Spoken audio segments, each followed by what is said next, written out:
तो आईसा 23 जो एग्ज़ाम का क्वेश्चन पेपर था, इस वीडियो में मैं आपको वो पेपर पूरा एनालिसिस कराने वाला हूँ। तो चलिए स्टार्ट करते हैं फटाफट से।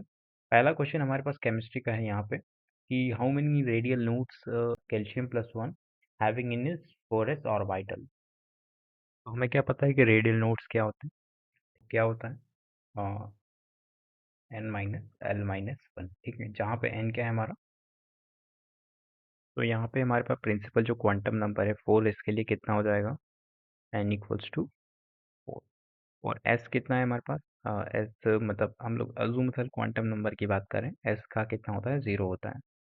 तो रेडियल नोट्स के अंदर अगर हम लोग पुट कर देते हैं ये values 4 minus 0 minus 1 equals to 3। तो इस तरीके से हमारे पास जो ऑप्शन ए है वो हमारा करेक्ट हो जाएगा। चलिए नेक्स्ट क्वेश्चन देखते हैं। सेकंड क्वेश्चन है हमारे पास, among oxygen nitrogen fluorine and molecule इसके, ठीक है, which molecule will be attracted to an external magnetic field। External magnetic field के कौन अट्रैक्शन में आता है? जैसे कि हमें पता है कि दो तरह के होते हैं, paramagnetic and diamagnetic, magnetic nature के आधार पर मटेरियल, ठीक है, जनरली। एंड बात करते हैं कि जो डायमैग्नेटिक होते हैं वो रिपेल करते हैं और पैरामैग्नेटिक अट्रैक्ट करते हैं। तो यहाँ पे हमें अट्रैक्शन का पूछा गया है, यानी कि हमें पैरामैग्नेटिक नेचर को दिखाना है, ठीक है। तो हम लोगों को एक चीज़ पता है, जो ऑक्सीजन होता है वो तो क्या होता है? पैरामैग्नेटिक होता ही है, क्योंकि हम लोग काफ़ी बार पढ़ चुके हैं उसमें। तो सबसे पहले एक तो ये पैरामैग्नेटिक है, ये पैरामैग्नेटिक है, ये पैरामैग्नेटिक है, बट सेकंड में कैसे चेक किया जाए, ठीक है। तो चलिए उसके लिए देखते हैं। सबसे पहली चीज़ तो आप लोगों को एक चीज़ पता होनी चाहिए कि अगर मॉलिक्यूल्स की बात करता हूँ मैं, तो मॉलिक्यूल्स की हमें पैरामैग्नेटिक डायमैग्नेटिक चेक करने के लिए एमओटी थ्योरी का यूज़ करना होता है, मतलब मॉलिक्यूलर ऑर्बिटल थ्योरी का यूज़ करना होता है, ठीक है। Molecular orbital theory. तो सबसे अच्छी बात ये है कि मॉलिक्यूलर ऑर्बिटल थ्योरी के लिए हम लोग को क्या पता होना चाहिए कि किस तरीके से हम लोग को इसका इलेक्ट्रिक कॉन्फ़िगरेशन डायग्राम बनाना होता है। चलिए फटाफट से देखते हैं उसका electric configuration diagram. So finally जैसे कि हम लोग को पता है कि अब बोरोन है और हमारे पास ऑक्सीजन भी है और फिर हमारे पास फ्लोरीन भी है इसमें और हमारे पास नाइट्रोजन भी है। तो चारों के चारों हमें गिवन है, ठीक है। तो हम लोग जब इसका इलेक्ट्रिक कॉन्फ़िगरेशन डायग्राम बनाते हैं लेस देन 14 के लिए, जब इलेक्ट्रॉन्स हमारे पास लेस देन 14 है और एक बार इलेक्ट्रॉन हमारे पास ग्रेटर देन 14 है, तो उसके लिए अलग अलग डायग्राम बनते हैं।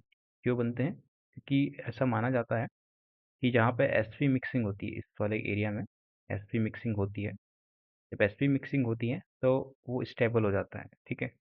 स्टेबल होने के कारण उसकी एनर्जी कम हो जाएगी, ठीक है। तो यहाँ पे जो ऑर्बिटल होता है, यहाँ पे ये 2p पाई ऑर्बिटल वो नीचे आ जाता है, जबकि यहाँ पे sp मिक्सिंग नहीं होने के कारण वो ऊपर ही रहता है, ठीक है। यहाँ नो sp मिक्सिंग, ठीक है।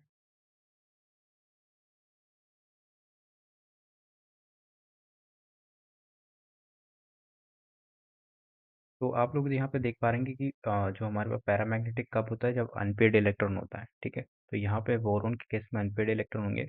बोरोन के पास कितने इलेक्ट्रॉन्स होते हैं? 5। तो बी टू के पास कितने हो जाएंगे? 10 हो जाएंगे, ठीक है। तो बी टू के पास हमारे पास कितने इलेक्ट्रॉन है? 10 इलेक्ट्रॉन्स है, ठीक है। तो यहाँ पे क्या हो जाएगा? अभी 1s भी आएगा यहाँ पे, ठीक है। Sigma 1s, sigma star 1s, ठीक है। तो 1 2 3 4 5 6 7 8 9 और 10 इलेक्ट्रॉन इसके अंदर हो जाएंगे कुल मिला के, ठीक है। जब इसके अंदर 10 इलेक्ट्रॉन हो जाएंगे तो 10वां जो इलेक्ट्रॉन भरे जा रहे हैं, ठीक है, तो वो क्या है? अनपेड है। अनपेड है तो मतलब वो क्या हो जाएगा? पैरामैग्नेटिक हो जाएगा। सिमिलरली जब हम लोग नाइट्रोजन का ड्रॉ करेंगे, नाइट्रोजन के पास 14 इलेक्ट्रॉन्स है, ठीक है। तो 14 इलेक्ट्रॉन्स जब आप ड्रॉ कर रहे हैं तो 1 2 3 4 1s और 1 स्टार, सिग्मा स्टार 1s के अंदर दोनों के दोनों फिल हो जाएंगे। चार तो यहाँ हो गए, 5 6 7 8, ठीक है, 9 10 11 12 13 14। तो जो 14 वाला इलेक्ट्रॉन है वो पेयर्ड है, तो यानी कि ये क्या है? डायामैग्नेटिक है, ठीक है। तो हमारे पास हमें पता है कि ये भी अनपेयर्ड है, तो ऑक्सीजन पैरामैग्नेटिक हो जाएगा और ये वाला डायामैग्नेटिक हो जाएगा। तो फाइनल जो हमारा आंसर हो जाएगा वो ये हो जाएगा, ऑक्सीजन एंड बी टू, जो क्या है हमारे पास? पैरामैग्नेटिक है। तो इस तरीके से आप एमओटी थ्योरी का यूज़ करके डायरेक्टली इसको ड्रॉ कर सकते हैं और आप उसका पैरामैग्नेटिक या डायमैग्नेटिक नेचर बता सकते हैं। ये देखते हैं। What is the smallest angle of between the P P P bond angle? ठीक है, कौन सा सबसे स्मॉलेस्ट होगा in the highly reactive allotrope of the phosphorus? तो फॉस्फोरस के 3 एलोट्रॉप जो सबसे कॉमन है, जो एनसीईआरटी में गिवन है, वो क्या है? फॉस्फोरस के एलोट्रॉप्स।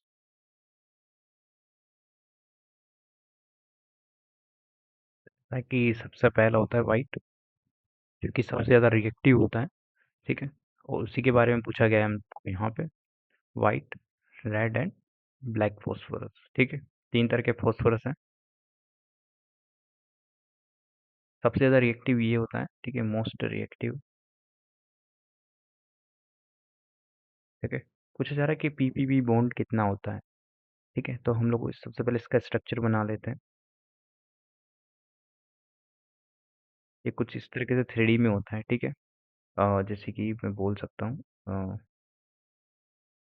ये पीपीपी बॉन्ड है हमारे पास। ठीक है, तो जैसे कि आपको पता है ये वाला एंगल कितना हो जाएगा? 60 डिग्री कहलाता है। ठीक है, ये 60 डिग्री है, बट एक्चुअल में जब आप इसका मेजरमेंट करते हैं, मतलब जब थियोरेटिकल निकालते हैं, तो थियोरेटिकल काफ़ी ज़्यादा आता है। ठीक है, बट जो एक्चुअल निकल के आता है एक्सपेरिमेंटली, वो 60 डिग्री निकल के आता है। उसके कारण क्या होता है, इसके अंदर एक स्ट्रेन पैदा हो जाता है, एंगल स्ट्रेन। ठीक है, एंगल स्ट्रेन आने के कारण ये क्या हो जाता है? मोस्ट रिएक्टिव कहलाता है। ठीक है, इसका कारण आपको पता होना चाहिए। तो इसका आंसर हो जाएगा 60 डिग्री। ठीक है,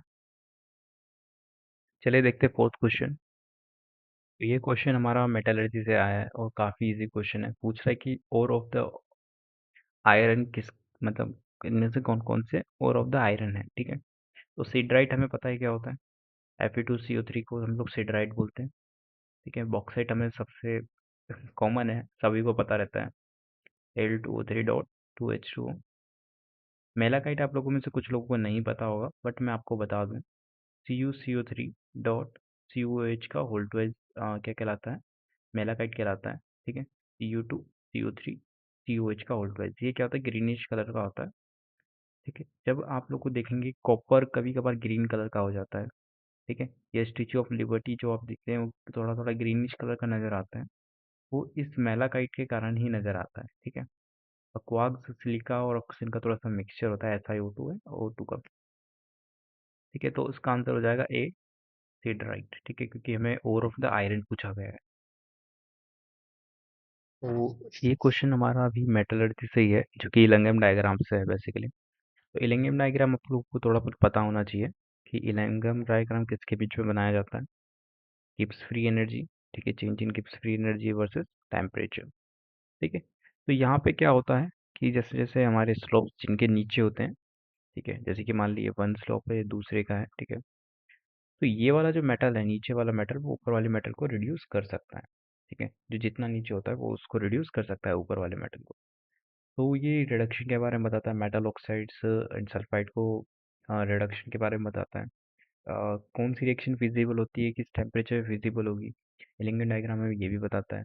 ठीक है, इलेक्ट्रोकेमिस्ट्री की जो सीरीज निकलती है, वो भी इससे लो टेम्परेचर पे डिफाइंड हो सकती है। ठीक है, लो टेम्परेचर पे, हाई टेम्परेचर पे कौन सी रिएक्शन फिजिबल है, ठीक है, वो भी हमें बता सकता है। काफ़ी सारी चीज़ें इलेक्ट्रोम डायग्राम में बताता है। ठीक है, इसके काफ़ी सारी चीज़ें और भी हैं, जैसे कि कहीं शार्प टर्न आ जाता है, तो वहाँ पे मेल्टिंग पॉइंट्स हो सकता है, बॉइलिंग पॉइंट हो सकता है। ठीक है, जैसे कि मान लीजिए ऐसे जैसे ऐसे ऐसे आ गया, तो ये वाला पॉइंट या तो मेल्टिंग पॉइंट हो सकता है या बॉइलिंग पॉइंट हो सकता है। तो ये सब चीज़ें आपको पता होनी चाहिए। ठीक है, तो ये वाला डायग्राफ किसके बीच में बनाया जाता है? डेल्टा जी वर्सेस टेम्परेचर के बीच में बनाया जाता है। इसका ए ऑप्शन हमारा करेक्ट हो जाएगा। तो चलिए नेक्स्ट क्वेश्चन देखते हैं, सिक्स्थ क्वेश्चन, जो कि हमारा पूछा जा रहा है कि not undergoes the Finkelstein reaction with the NaI via SN2 pathway. ठीक है, कौन सा SN2 पाथवे से नहीं जाएगा? तो थोड़ा सा मैं आपको यार एक चीज़ बता दूं, फ्रेंकलस्टीन क्या होता है। क्वेश्चन अगर नहीं, ये क्वेश्चन फ्रेंकलस्टीन का एक्चुअल में है नहीं। ठीक है, किसी लॉजिकल क्वेश्चन है, अगर आपको फ्रेंकलस्टीन के बारे में पता भी नहीं है, तब भी आप इस क्वेश्चन को कर सकते हैं। बस आपको यहाँ पे SN2 पाथवे को फॉलो नहीं कर रहा है, इस चीज़ पे आपको फोकस करना है। बट मैं आपको थोड़ा सा बता दूंगा कि फिंकलस्टीन रिएक्शन होती क्या है। ठीक है, तो इसमें क्या होता है कि इसको हैलोजन एक्सचेंज भी बोलते हैं। ठीक है, इसमें हैलोजन का एक्सचेंज किया जाता है। जैसे कि मान लीजिए मेरे पास ये हाइड्रोजन है, ये आर लगा पड़ा है। ठीक है, यहाँ पे एक्स लगा हुआ है। ठीक है, यहाँ पे मैं बी आर मान लेता हूँ थोड़ी देर के लिए। तो यहाँ पे NaI डाला जाता है इन ड्राई एसीटोन। ठीक है, तो ये क्या होता है, आई यहाँ पे लग जाता है। ठीक है, CH, हाँ आई, और यहाँ पे आर, और यहाँ पे आर। ठीक है, और यहाँ पे Na। ठीक है, और यहाँ पे Br बन जाता है, और ये प्रेसिपिटेट हो जाता है। ठीक है, ऐसा मैं क्यों बोल रहा हूँ प्रेसिपिटेट हो जाएगा, कंपलसरी है? यस, बिल्कुल कंपलसरी होता है कि यहाँ पे ये प्रेसिपिटेट हो। इसलिए हम लोग यहाँ पे ड्राई एसीटोन का यूज़ कर रहे हैं। अगर हम लोग एक्वेटिक लेते तो ये रिएक्शन कभी फिजिबल हो ही नहीं पाती, मतलब फॉरवर्ड रिएक्शन में नहीं आती। अगर ये प्रेसिपिटेट हो रहा है, मतलब प्रोडक्ट में अगर प्रेसिपिटेट बन रहा है, तभी ये रिएक्शन फॉरवर्ड जाएगी। अगर यहाँ पे आप ड्राई ले लेते, मतलब सॉरी एक्वस ले लेते, तो रिएक्शन इस पे दोबारा अटैक कर जाती बी आई पे, या तो OH यहाँ पे लग जाता, यहाँ पे Br लग सकता था दोबारा। ठीक है, तो रिएक्शन दोबारा बैकवर्ड चली जाती। ठीक है, तो इसलिए आप यहाँ पे ड्राई एसीटोन का जरूर यूज़ करिए NaI के प्रेजेंस में। ये हमारी फ्रैंकलस्टीन रिएक्शन होती थी, इसको हैलोजन एक्सचेंज भी बोलते हैं।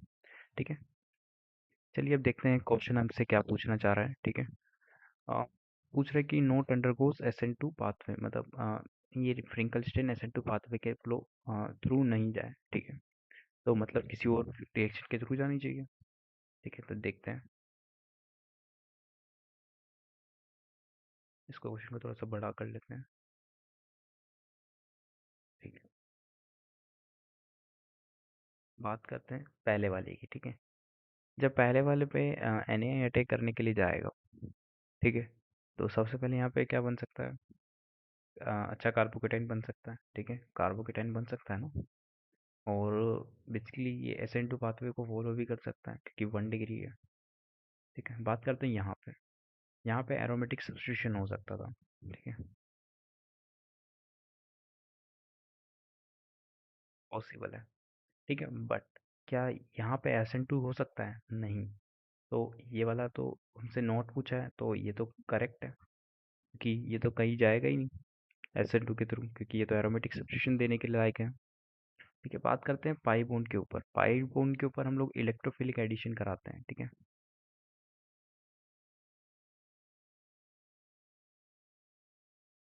तो वहाँ पे तो सब्स्टिट्यूशन हो नहीं सकता। ठीक है, तो ये भी हमारा करेक्ट हो जाएगा। तो यहाँ पे भी क्या है, 1 डिग्री है, तो यहाँ पे भी सब्स्टिट्यूशन हो सकता है, यहाँ पर भी सब्स्टिट्यूशन हो सकता है। तो हमारा सेकंड और थर्ड के अंदर क्या नहीं हो सकता, SN2 पाथवे को फॉलो नहीं करेगा। तो सेकंड और थर्ड यानी कि ये ऑप्शन हमारा करेक्ट हो जाएगा। ठीक है, चलिए देखते हैं सेवेंथ क्वेश्चन। पूछ रहा है कि मोस्ट इफेक्टिव वे क्या है सिंथेसाइजिंग, यानी बनाने की, किसको, एन प्रोपाइल बेंजीन को। तो यार आप लोगों को सबसे अच्छा तरीका, यार बहुत सारे तरीके होते हैं। ठीक है, बट जो सबसे अच्छा तरीका होता है वो है कि आप किस तरीके से मेजर प्रोडक्ट को सबसे ज़्यादा लार्ज अमाउंट में बना सकें। ठीक है, जो हमारा मेजर प्रोडक्ट है वो क्या होना चाहिए, एन प्रोपाइल बेंजीन होना चाहिए। ठीक है, तो सबसे पहले बात करते हैं इस चीज़ की कि ये चीज़ क्या काम करती है। ठीक है, और फिर हमारे पास वुल्फ क्रिश्नर रिएजेंट डाला गया है। ठीक है, तो सबसे पहले बात करते हैं कि बेंजीन है हमारे पास। ठीक है, बेंजीन, और ये क्या करेगा, ये कॉम्प्लेक्स फॉर्मेशन करेगा AlCl3। ठीक है, प्लस यहाँ पे ये कुछ इस तरीके से लगा पड़ा है, मैं इसको इधर से दिखा देता हूँ। ठीक है, ये इसके साथ कॉम्प्लेक्स फॉर्म करेगा। यहाँ पे क्या बन जाएगा, AlCl4-। ठीक है, और यहाँ पे पॉजिटिव चार्ज के साथ ये इस तरीके से कॉम्प्लेक्स का फॉर्मेशन करेगा। ठीक है, और ये पॉजिटिव चार्ज वाला फिर अटैक करने जाएगा बेंजीन के ऊपर। ठीक है, तो इस तरीके से इस पे अटैक करेगा और ये फाइनल प्रोडक्ट हमारे पास ये बना देगा। ठीक है, बात करते हैं सेकंड, जो इसका सेकंड पार्ट है। इस पे फर्स्ट रिएजेंट हम डाल चुके हैं। जब सेकंड रिएजेंट को डालेंगे तो वुल्फ कृष्णा क्या करेगा, इस वाले को रिडक्शन के थ्रू इसको हटा देगा। ठीक है, तो ये रिडक्शन के थ्रू इसमें से हट जाएगा, और जैसे ही रिडक्शन के थ्रू इसमें हटेगा, ये CH3 CH2 के थ्रू ये हमारे पास प्रोडक्ट बन जाएगा। और इसी की डिमांड हम लोग कर रहे थे। ठीक है, तो फर्स्ट ऑप्शन हमारा करेक्ट हो जाएगा। ठीक है, तो ये हमारा क्या हो जाएगा, मेजर प्रोडक्ट हो जाएगा। बट अदर भी ऑप्शन एक बार चेक करते कि क्या इसमें प्रॉब्लम आ रही है, कि ये क्यों अच्छे नहीं है। ठीक है, मैं थोड़ी देर के लिए इन सबको हटा देता हूँ साइड में। ठीक है,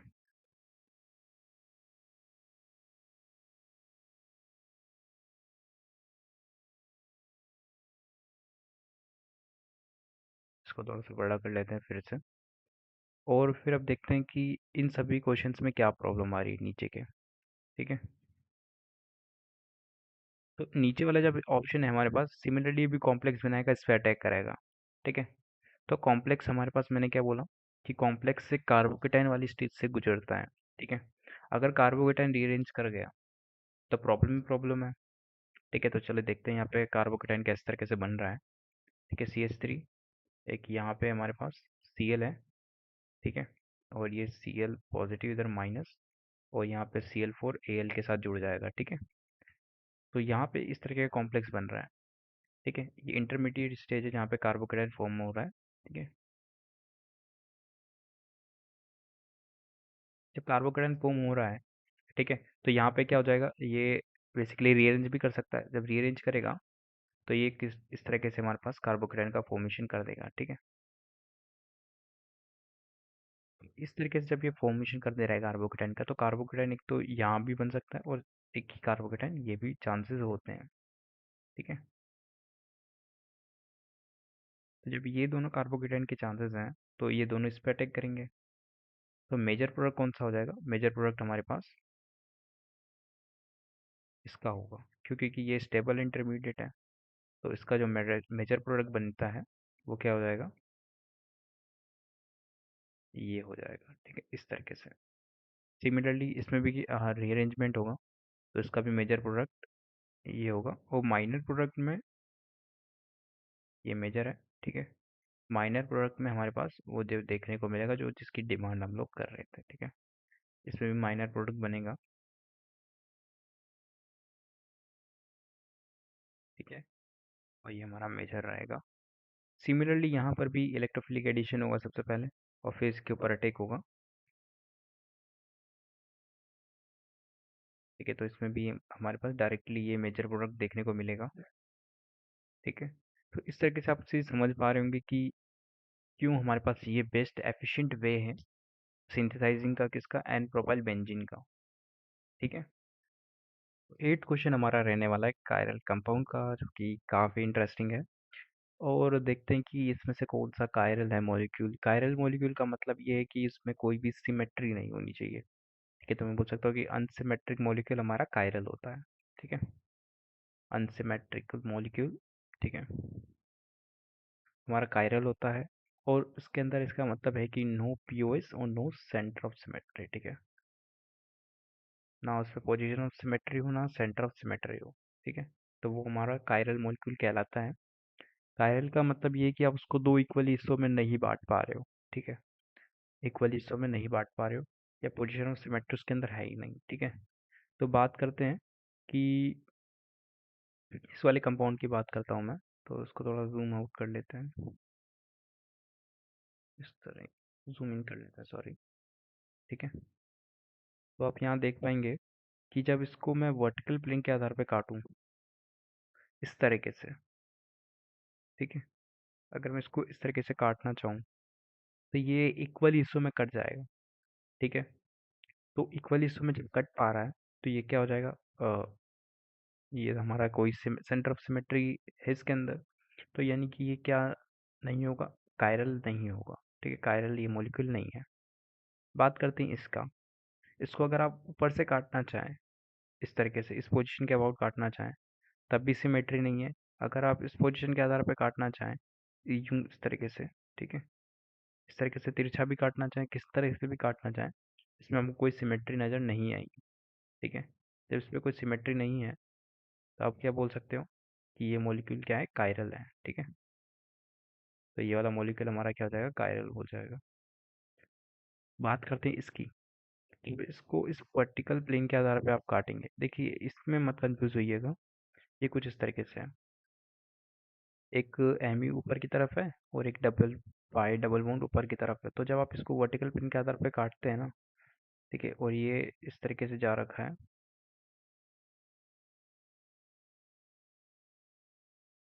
इस तरीके से। आप इसको इस प्लेन के आधार पे काटेंगे, ठीक है, इस वाले प्लेन के आधार पे, तो ये इक्वल हिस्सों में दो इक्वल हिस्सों में टूट जाएगा, ठीक है। तो ये भी हमारा क्या हो जाएगा, कायरल हो जाएगा। और जो आखिरी ऑप्शन बचा है वो किधर से भी सिमेट्रिक नज़र नहीं आ रहा है, तो फोर्थ ऑप्शन हमारा क्या हो जाएगा, कायरल हो जाएगा, ठीक है। ये कायरल है और ये भी हमारे पास कायरल है, सेकंड वाला, ठीक है। तो सेकंड और फोर्थ कहाँ पे दे रखे, ऑप्शन नंबर ए। तो ये वाला ऑप्शन हमारा करेक्ट हो जाएगा, ठीक है। ये देखिए आप, सबसे आसान क्वेश्चन जो हमारे पास रहने वाला है। बात कर रहे हैं कि ऐसे कौन से नाइट्रोजनस बेसिस हैं, ठीक है, not present in RNA, RNA में प्रेजेंट नहीं है, ठीक है, आरएनए और डीएनए, ठीक है।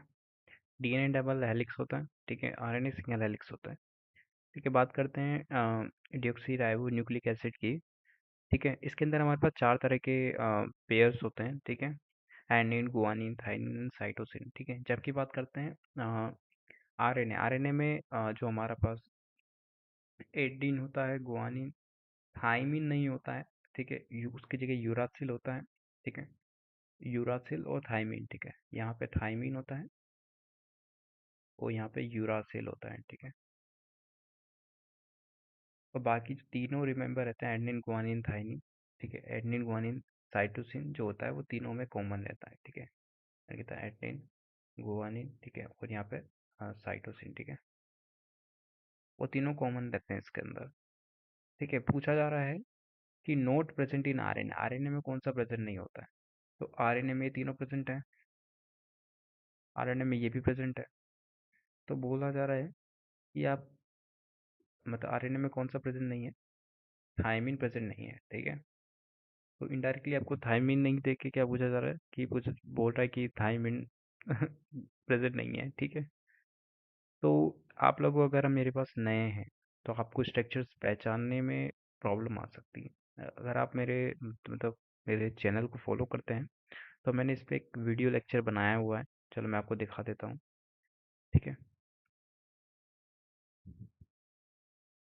तो ये मेरा प्लेलिस्ट है जहाँ पे आप जाके विजिट कर सकते हैं। मेरा ऑर्गेनिक केमिस्ट्री का मेरे चैनल पे ये मैंने वीडियो बनाया हुआ है, short trick on the nitrogenous bases. आप किस तरीके से स्ट्रक्चर्स को याद कर सकते हैं, तो उस पे ये लेक्चर है मेरा, ठीक है। तो आप मेरे यूट्यूब चैनल पे जाइए, उसमें प्लेलिस्ट में ऑर्गेनिक केमिस्ट्री में आपको ये फोर्थ लेक्चर मिल जाएगा, नाइट्रोजनस बेसिस की स्ट्रक्चर्स को याद करने का। चलिए देखते हैं। तो आप लोगों को जैसे ही आप उस वीडियो को कंप्लीट करेंगे तो आप लोगों को ये चीज़ समझ में आ जाएगा कि जब हम लोग पूछा जा रहा है थायमीन के बारे में, थायमीन की जो ट्रिक होती है, जो थायमीन की ट्रिक होती है होता है मेथी, मेथी मतलब मीथेन, ठीक है, मेथी, ठीक है, मेथी का मतलब होता है मीथेन। तो जहाँ पे मीथेन आता है, ठीक है, नाइट्रोजन बेसिस के अंदर, वो हमारा ऑप्शन हो जाएगा, ठीक है। तो यहाँ पे कोई मीथेन नहीं है, यहाँ पर भी कोई मीथेन नहीं है, यहाँ पे मीथेन है और यहाँ पर भी कोई मीथेन नहीं है, तो हमारा ऑप्शन नंबर 3 हो जाएगा, ठीक है। तो हमारे पास ये ऑप्शन करेक्ट हो जाएगा। चलिए देखते हैं 10th क्वेश्चन। तो अब सबसे चिंदी क्वेश्चन है ये वाला, ठीक है, कि कौन सा एरोमेटिक है यार। एरोमेटिक के लिए आपको हक्कल रूल लगाना है, ठीक है। 4n+2 पाई इलेक्ट्रॉन जिसके पास हैं, ठीक है, और 8 से कम वाली रिंग होनी चाहिए, ठीक है, 8 या 8 से कम रिंग होनी चाहिए, ठीक है। उसके लिए ये अच्छे से एप्लीकेबल होता है, ठीक है। वहाँ पे हम लोगों को हाइड्रोजन हाइड्रोजन ट्रिपल चेन देखने को नहीं मिलता है, ठीक है, पोल्स पे।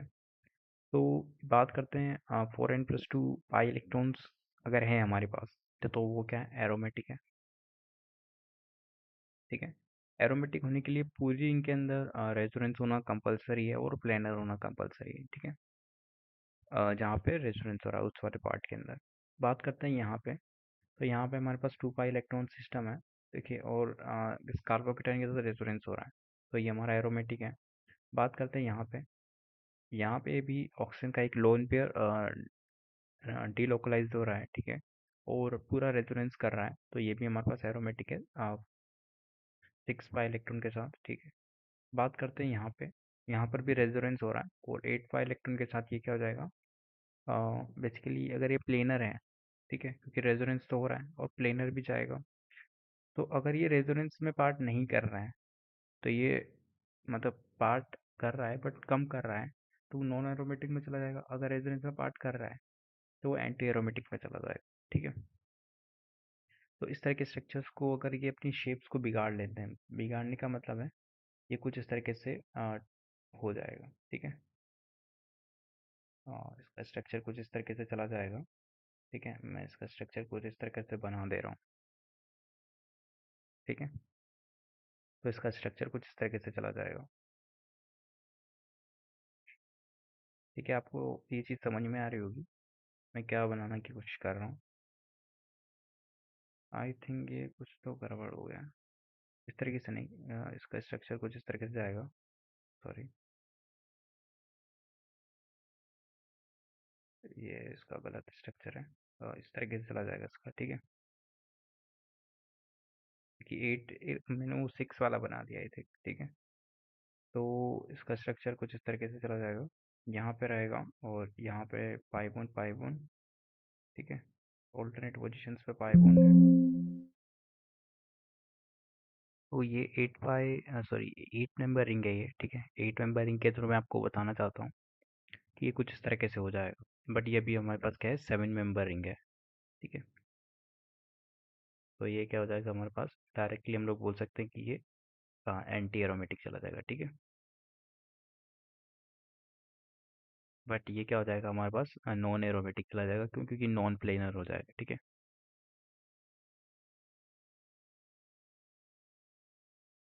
बात करते हैं इसकी। तो ये तो हमारे पास प्लेनर ही रहेगा, प्लेनर रहेगा और 4 पाई इलेक्ट्रॉन्स हैं। तो बोल सकते हैं कि ये भी क्या हो जाएगा, एंटी एरोमेटिक हो जाएगा, ठीक है। तो फर्स्ट एंड सेकंड हमारा ऑप्शन क्या हो जाएगा, एरोमेटिक हो जाएगा। 2 पाई इलेक्ट्रॉन 4 पाई इलेक्ट्रॉन के साथ, ठीक है। यहाँ पे एन की वैल्यू 0 रख देना, यहाँ पे एन की वैल्यू 1 रख देना। तो आपको पता चल जाएगा कि एरोमेटिक है, ठीक है। तो चलिए 11th क्वेश्चन देखते हैं। 11th क्वेश्चन हमसे काफ़ी इजी क्वेश्चन है यार, मतलब थियोरेटिकल क्वेश्चन है, तो मैं इस पर ज़्यादा ध्यान नहीं दूंगा, ठीक है। लिक्विड सॉलिड है हमारे पास, रिलेटिवली कौन सा हार्डर टू कंप्रेस है, ठीक है, गैस के कंपैरिजन में, कि आप किसको कंप्रेस कर पा रहे हैं, किसको नहीं कर पा रहे, थोड़ा सा आपको आइडिया होना चाहिए कि क्यों सॉलिड और लिक्विड होता है वो कम कंप्रेसिबल होते हैं गैस के कंपैरिजन में। तो आपको एक चीज़ पता होना चाहिए कि जो सॉलिड जो होते हैं वो काफ़ी कंप्रेस्ड फॉर्म में पाए जाते हैं, मतलब उनकी काफ़ी क्लोज होते हैं, ठीक है। तो वहाँ पे बोल सकते हैं कि molecules are closer to each other in solid and liquid, तो ये ऑप्शन सही है, ठीक है। बात करते हैं कि नीचे वाले ऑप्शन देखते हैं। इलेक्ट्रॉन और न्यूक्लियर अट्रैक्शन होता है सॉलिड और लिक्विड के अंदर, कहीं ना कहीं होता है, पर वो रिस्पॉन्सिबल नहीं है कंप्रेसिबिलिटी के लिए, क्योंकि वो कहीं ना कहीं गैस में होगा, मेटल साइन में भी होगा, ठीक है। तो वो चीज़ यहाँ पे है, ठीक है। प्रेजेंस ऑफ एब्सेंस तो नहीं होता है, ठीक है। ये तो ऑप्शन ही गलत है। Solids and liquid have definite volume, हाँ डेफिनेट वॉल्यूम होता है, बट शेप उसकी फिक्स नहीं होती है, ठीक है। सॉलिड की शेप भी फिक्स होती है, बट लिक्विड की शेप फिक्स नहीं होती है, बट डिफाइनेट वॉल्यूम होता है। बट क्या रिस्पॉन्सिबल है हार्डर टू कंप्रेस के लिए? नहीं, ठीक है। ये ऐसा कहीं लिखा हुआ नहीं है, तो ये भी गलत हो जाएगा, ये भी गलत हो जाएगा, ठीक है। तो हमारा ऑप्शन नंबर ए करेक्ट हो जाएगा।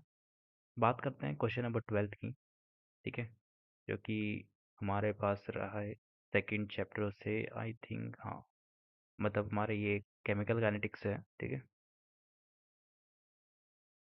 केमिकल काइनेटिक्स से नहीं, sorry.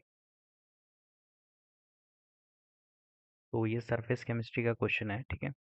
Chemical kinetics, surface chemistry, हमारे एडवांस में कई जगह एक ही टॉपिक को डाल दिया जाता है मिक्स करके, ठीक है। तो फ्रेंडली एब्जॉर्प्शन आइसोथर्म, आइसोथर्म आपको पता होना चाहिए। तो थोड़ा सा भी नेटवर्क का इश्यू होने के कारण अभी लैपटॉप बंद हो गया था। सो अब देखते हैं जो 12th क्वेश्चन है हमारे पास, क्योंकि हमारा फ्रेंडली एब्जॉर्प्शन आइसोथर्म के क्वेश्चन है, ठीक है। तो बोल रहा है कि इसमें से कौन सा स्टेटमेंट करेक्ट नहीं है, ठीक है। तो आपको पता है कि सरफेस केमिस्ट्री में हमारे पास ये पढ़ाया जाता है फ्रेंडली एब्जॉर्प्शन आइसोथर्म, इसके मेंस में भर भर के क्वेश्चंस आते हैं, ठीक है। तो x by m versus p का ये ग्राफ होता है, ठीक है, जो कि फ्रेंडलिच ने बनाया था। लो प्रेशर पे ये स्टेक लाइन जाता है, ठीक है। और फिर ये थोड़ा सा कर्व लेता है यहाँ से, और यहाँ पे कुछ ये सेचूरेट हो जाता है, ठीक है। और इसका जो स्लोप होता है वो 1/n होता है, ठीक है। तो एक्चुअल में आप लोगों को इसकी इक्वेशन भी पता होनी चाहिए। तो x by m equals to होता है हमारे पास के टाइम्स पी की पावर 1/n, ठीक है। इक्वेशन होती है हमारे पास, जहाँ पे ये पी क्या होता है, हमारे पास प्रेशर होता है, एम हमारे पास मास होता है और एक्स हमारे पास रेट ऑफ एब्सॉर्बेंट होता है। ठीक है, बात करते हैं कि it holds good for over the wide range of pressure. क्या ये कर्व सही है हर प्रेशर के लिए? तो मैं बोलूँगा नहीं यार, कि ये वाइड रेंज ऑफ प्रेशर के लिए होल्ड करता है। तो मैं बोलूँगा नहीं, ये वाइड रेंज ऑफ प्रेशर के लिए नहीं है, ये सिर्फ लो प्रेशर के लिए अच्छे से होल्ड कर पा रहा है। ठीक है, बात करते हैं one by n. One by n क्या हमारा स्लोप होता है, तो ये स्लोप हमारे पास क्या होता है, वन से लेके वन बाई एन, यानी कि ये स्लोप कितना है इसका, ज़ीरो है। तो वन से ज़ीरो के बीच में लाई करता है, तो ये बिल्कुल सही स्टेटमेंट है। ठीक है, बोल रहा है कि friendly absorption isotherm equation is a empirical equation. Empirical मतलब एक्सपोनेंशियल की तरह से आप समझ सकते हैं। ठीक है, तो वो एम्पेरिकल इक्वेशन है क्या? बिल्कुल है। ठीक है, बात कर सकते हैं कि it is used to absorption of both gases and solutions. तो बिल्कुल सही है कि एब्जॉर्बेंट हमारे पास गैसेस भी हो सकता है और सॉल्यूशंस भी हो सकते हैं। ठीक है, solutions are the liquid and the gases actually. ठीक है, तो लिक्विड भी हो सकता है एंड गैसेस भी हो सकता है। तो ये बिल्कुल सही स्टेटमेंट है। ठीक है, तो हमारे पास नोट करेक्ट कौन सा हो जाएगा, ए ऑप्शन हमारे पास गलत हो जाएगा। ठीक है, तो ये हमारे पास बेसिकली यही हमसे पूछा जा रहा था। चलिए देखते हैं 13th क्वेश्चन। तो अब हम लोग बात करते हैं इस क्वेश्चन के, जो कि हमारे थर्मोकेमिस्ट्री से आया है। पूछा जा रहा है कि कौन सा स्टेटमेंट गलत है, और ये हमें एक डाटा गिवन है। तो आप लोगों को पता होना चाहिए कि कोई भी जब CH4 कोई गैस है, ठीक है, तो वो जब ब्रेकडाउन हो जा रही है सी गैस के अंदर, कार्बन गैस के अंदर और फोर हाइड्रोजन गैस एटम्स के अंदर, तो वो क्यों ब्रेकडाउन हुई होगी, कैसे ब्रेकडाउन होगी, कितनी इंथैल्पी लगी होगी, ये चीज़ आपको समझ में आनी चाहिए। पहले तो ये एक एंडोथर्मिक रिएक्शन है, यह चीज़ आपको समझ में आ गई होगी। और यहाँ पे एब्जॉर्प्शन हमें दे रखा है, इतना एब्जॉर्ब किया है इतना एनर्जी को। ठीक है, तो यहाँ पे हम लोग को कितनी हीट देनी पड़ी होगी, 1665 किलो जूल हीट देनी पड़ी होगी। ठीक है, किलो जूल पर मोल, मतलब इसका एक मोल लिया होगा, तो आप लोगों को इतनी एनर्जी देनी पड़ेगी। ठीक है, तो बात करते हैं इसमें, इसका स्ट्रक्चर बना देता हूँ मैं एक बार। यहाँ पे हमारे पास 4 कार्बन है, टेट्राइडल। ठीक है, तो देखिए जैसे कि मैं आपको बताता हूँ कि थोड़ा सा कि क्या होता है बैकग्राउंड में। ये थोड़ा सा थ्योरेटिकल भी क्वेश्चन है एक्चुअल में। ठीक है, कि ये चारों बॉन्ड है, जब मैंने पहला बॉन्ड के लिए एनर्जी दी, ठीक है, तो हो क्या रहा होगा कि ये बॉन्ड टूट गया पहले जैसे ही थी। जब सेकंड बॉन्ड के लिए दूंगा, तो क्या वही सेम एनर्जी, मुझे मान लिया एक्स है, तो क्या मुझे यहाँ पे एक्स एनर्जी देनी पड़ेगी दोबारा उसी बॉन्ड को तोड़ने के लिए? नहीं, क्यों? क्योंकि यहाँ पे फोर्स ऑफ अट्रैक्शंस अलग अलग थे पहले, तो मैंने एक्स एनर्जी दी। जब दो फोर्स ऑफ अट्रैक्शन रह रहे होंगे इस वाले नए वाले बॉन्ड के लिए, जब ये टूट गया होगा, ठीक है, तब मुझे अलग से एनर्जी देनी पड़ेगी, क्योंकि आयोनाइजेशन मुझे एक तरीके से करना है हाइड्रोजन का। आयोनाइजेशन से नहीं, मतलब किसी तरीके से यहाँ से कार्बन से मुझे ये बॉन्ड तोड़ना है, तो कुछ अलग एनर्जी देनी पड़ेगी, फिर कुछ अलग एनर्जी देनी पड़ेगी, फिर कुछ और अलग एनर्जी देनी पड़ेगी। तो हम लोग क्या करते हैं कि जब मैं बोलूँगा सी एच बॉन्ड के लिए सी एच बॉन्ड की एनर्जी कितनी है, तो मैं क्या करता हूँ, x y dash plus y double dash, और उसका एवरेज ले लेता हूँ। इसलिए इसको बोला जाता है, जो सी एच की जो मीन एनर्जी है, सी एच की जो मीन बॉन्ड इंथैल्पी है, ठीक है, वो इस तरीके से कैलकुलेट की जाती है। ना ही वो एक्स के बराबर होती, ना वाई के बराबर होगी, ना वाई डबल डैश या वाई ट्रिपल डैश, वो इन सब का मीन होता है। ठीक है, इसलिए इसको मीन बॉन्ड एनर्जी भी बोलते हैं। ठीक है, मीन बॉन्ड इंथैल्पी। ठीक है, ये चीज़ आपको पता होना चाहिए। तो सबसे पहला क्वेश्चन है कि delta H naught mean bond enthalpy of the C H. क्या ये डेल्टा एच नोट क्या मीन बॉन्ड इंथैल्पी है? तो मैं एक चीज़ आपको थोड़ा सा दिखाना चाहता हूँ, इसको एक्सपेरिमेंटल नहीं, मतलब कि एक्चुअल में है क्या ये चीज़। ठीक है, ये हमारे पास कार्बन है, ये हमारे पास हाइड्रोजन है, ये हाइड्रोजन है, हाइड्रोजन और ये हाइड्रोजन। ठीक है, तो जब मैंने इसको तोड़ने के लिए मैंने कितनी दी, 1665 एनर्जी दी। ठीक है, किलो जूल पर मोल। तो हम लोगों ने एक्चुअल में तोड़ा क्या है, 4 CH बॉन्ड्स को तोड़ा है, 4 CH बॉन्ड को तोड़ दिया हम लोगों ने। ठीक है, उसके लिए मेरे को इतनी एनर्जी देनी पड़ी। बट क्या मेरे को एक सीएच बॉन्ड को तोड़ने के लिए कितनी एनर्जी देनी पड़ेगी? मीन की बात कर रहा हूँ। मैं बोलूँगा 1665/4 इतनी एनर्जी देनी पड़ेगी। तो क्या डेल्टा एच नोट क्या मेरे मीन बॉन्ड एंथैल्पी के इक्वल है क्या? नहीं है। वो तो 4 से डिवाइड होगा तब मीन बॉन्ड एंथैल्पी के इक्वल होगा। तो यानी कि ऑप्शन तो हमारे पास गलत हो गया। राइट, ये चीज़ समझ में आई होगी आप लोगों को। बात करते हैं कि all four C H bonds of C H are identical in bond length and energy. तो ये चीज़ आप लोगों को समझ में आएगी तब जब आप लोग एमओटी सॉरी जब आप हाइब्रिडाइजेशन पढ़ते हैं। ठीक है, हाइब्रिडाइजेशन में हम लोगों को पता पढ़ाया जाता है। ठीक है, हाइब्रिडाइजेशन में पढ़ाया जाता है कि bond length and bond energy क्या होती है सी एच थ्री के अंदर, सॉरी सी एच फोर के अंदर क्या होती है, सभी सेम होती है। क्योंकि वो क्या होता है, sp3 हाइब्रिडाइज्ड ऑर्बिटल्स होती है सारी की सारी। ठीक है, ये आपने स्ट्रक्चर्स पढ़ा होगा, इस तरीके से ऑर्बिटल्स बनती हैं sp3। ठीक है, sp3 और फिर हाई यहाँ पे हाइड्रोजन s ऑर्बिटल के साथ कंबाइन होता है। ठीक है, इस तरीके से। तो आप लोगों को ये चीज़ पता होनी चाहिए कि ये तो स्टेटमेंट सही है। बट क्या बोल रहा है, the energy required to break the individual C H bonds in successive step is different.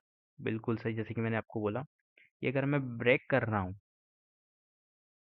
तो तीनों के लिए जो एनर्जी है ब्रेक करने के लिए वो सक्सेसिव स्टेप में, मतलब मैं एक साथ ब्रेक नहीं कर रहा, अलग अलग करके ब्रेक कर रहा हूँ स्टेप वाइज।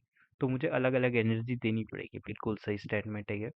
मैंने आपको यहाँ पे बताया एक्स का भी वाई देनी पड़ेगी, y double dash y triple dash.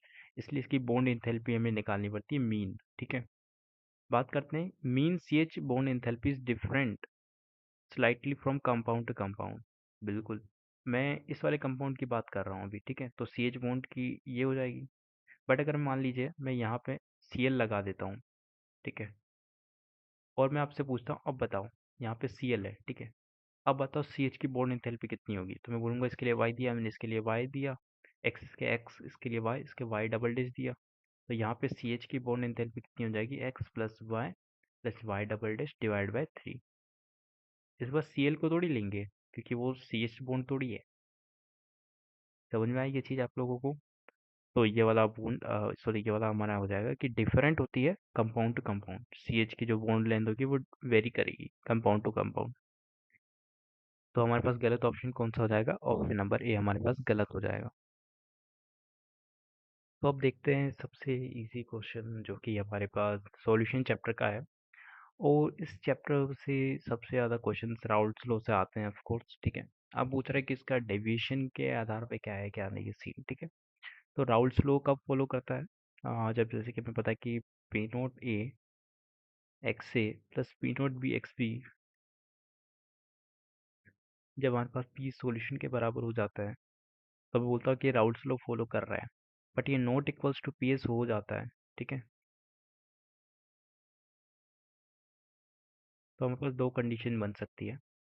जब ये है तो मतलब बोल सकते हैं कि हम लोग आइडियल सॉल्यूशन है। ठीक है, जब ये इक्वल नहीं है या तो ग्रेटर हो सकता है या लेस देन हो सकता है। जब हमारे पास जो सॉल्यूशन का जो ये आ रहा है अगर वो ग्रेटर देन है, ठीक है, पी सॉल्यूशन से ज़्यादा आ रहा है तो वो होता है पॉजिटिव डेविएशन। ठीक है, अगर ये लेसर आ रहा है पी सॉल्यूशन के, ठीक है, तो बोल सकते हैं कि नेगेटिव डेविएशन है। ठीक है, तो ये चीज़ समझ में आना चाहिए कि पॉजिटिव डेविएशन आ क्यों रहा है। पॉजिटिव डेविएशन इसलिए आ रहा है क्योंकि फोर्स ऑफ अट्रैक्शन कमजोर हो गए हैं पहले से। ठीक है, पॉजिटिव डेविएशन कब आ रहा है? जब फोर्स ऑफ अट्रैक्शन कम हो गया हो। Negative deviation force of attraction बढ़ गया हो तो प्रेशर कम हो जाएगा। ठीक है,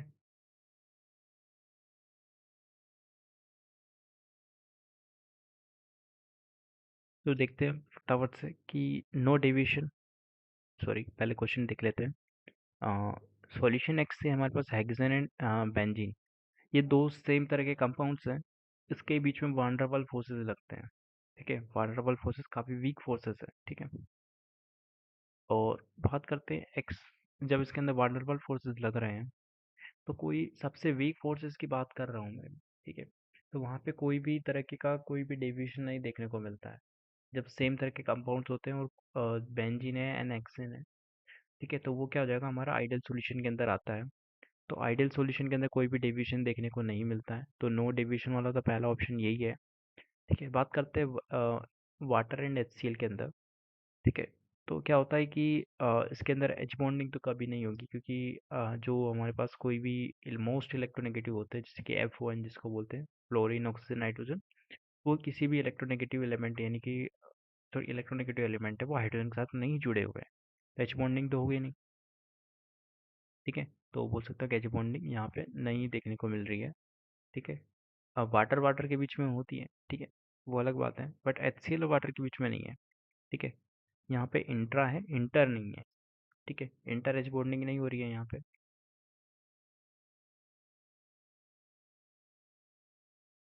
तो मैं बोल सकता हूँ इन दोनों के बीच में इंटर एच बॉन्डिंग नहीं है, तो पहली चीज तो नेगेटिव डेविएशन हो नहीं सकता, क्योंकि फोर्स ऑफ अट्रैक्शन तो गिरेंगे नहीं।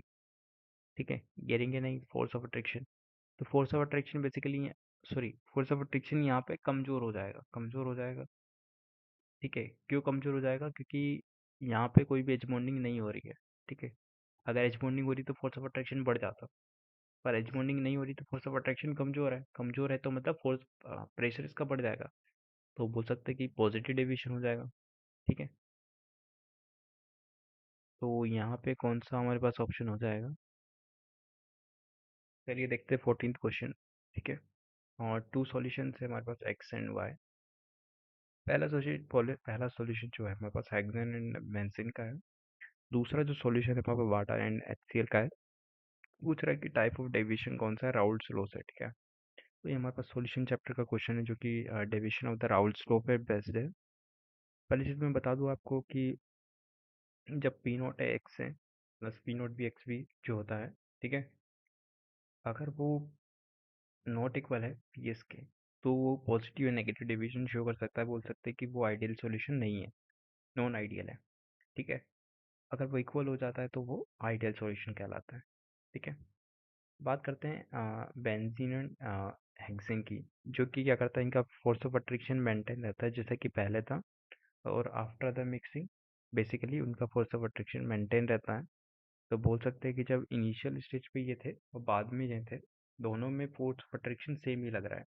ठीक है, मैं बोल सकता हूँ कि पहले भी वान डेर वाल फोर्स लग रहे थे मिक्स करने से पहले, बाद में भी वान डेर वाल फोर्सेस ही लग रहे हैं।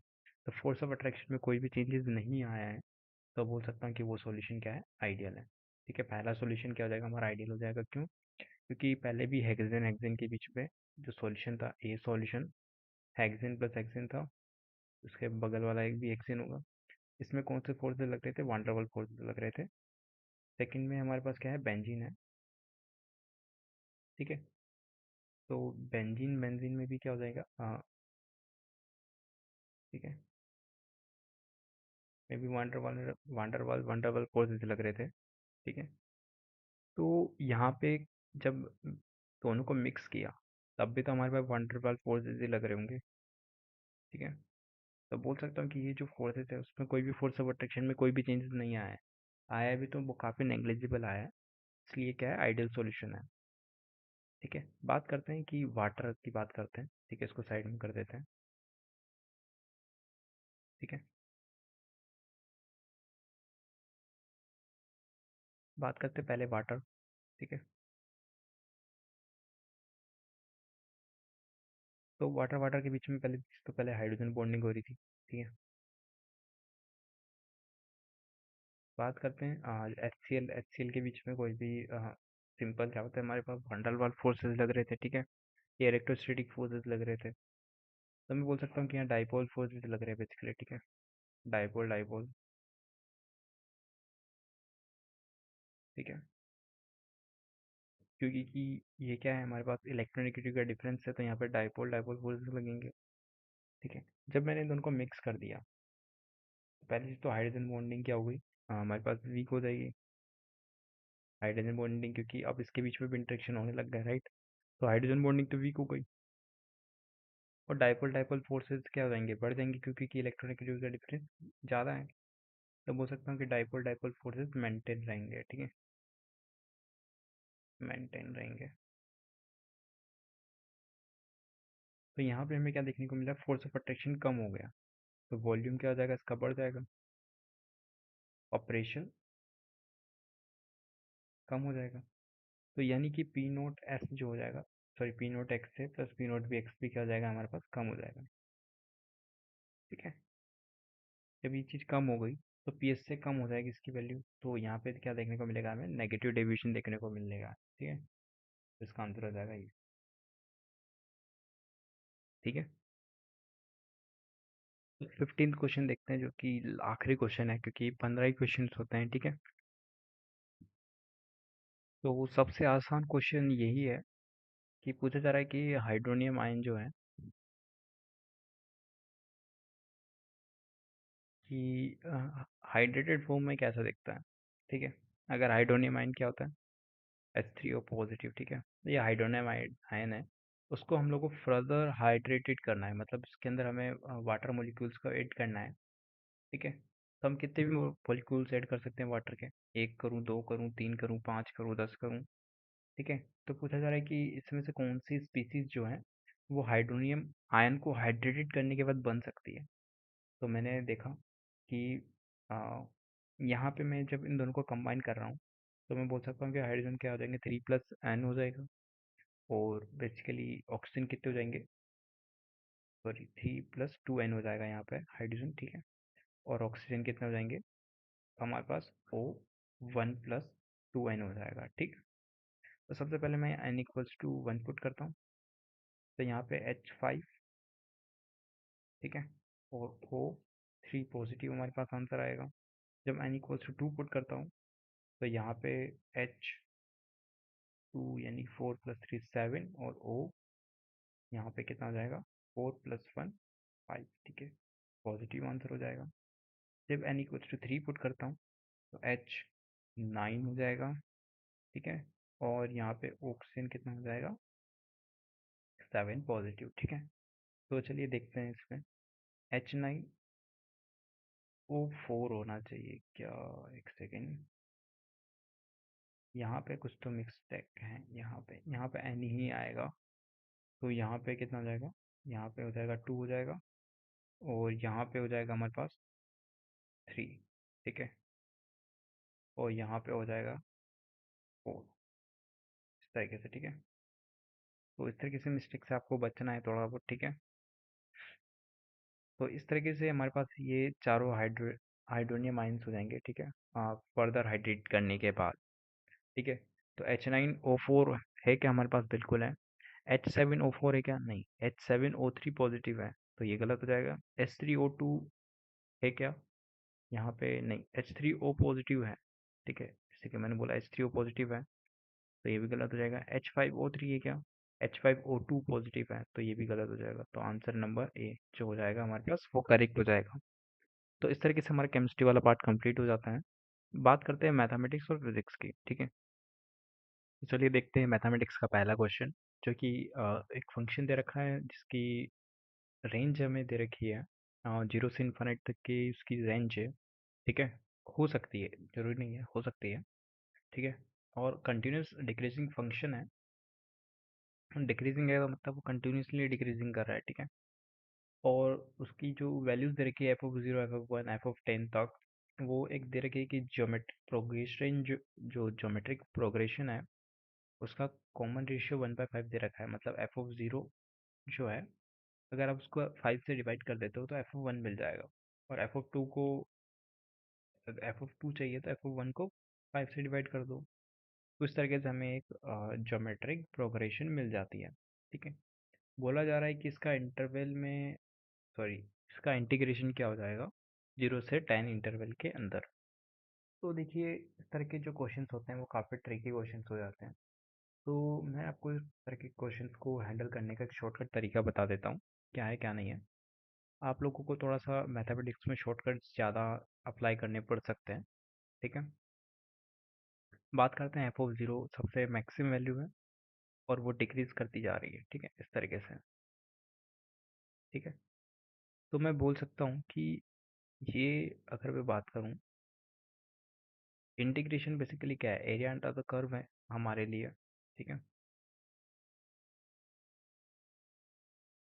तो बात करते हैं ये वाला। ठीक है, ये हमारा क्या जाएगा, एफ ऑफ 10 हो जाएगा। और ये हमारे पास 10 इंटरवल्स हैं। ठीक है, यहाँ पे 1 कहीं आ जाएगा, यहाँ पे 2 आ जाएगा, यहाँ पे 3 आ जाएगा, और यहाँ पे 10 पे जाके हमें रुक जाना है। ठीक है, तो मैं इस एरिया को क्या कर देता हूँ, शेडेड कर देता हूँ थोड़ी देर के लिए, या हाईलाइट कर देता हूँ। इस वाले एरिया की मैं बात कर रहा हूँ। ठीक है, सिर्फ इस वाले एरिया की। ठीक है, बात करते हैं कि इस वाले जब एरिया की मैं बात कर रहा हूँ सिंपल।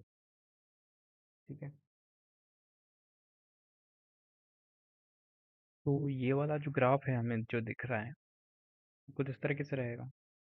ठीक है, बट ये जो ग्राफ है एक्चुअल में, एरिया अंडर द कर्व जो मैं निकाल रहा हूँ इसका, ठीक है, उसमें एक प्रॉब्लम है। क्या प्रॉब्लम है कि ये तो क्या है हमारे पास, सिंपल डिक्रीजिंग है, ये ज्योमेट्रिकली डिक्रीजिंग नहीं है।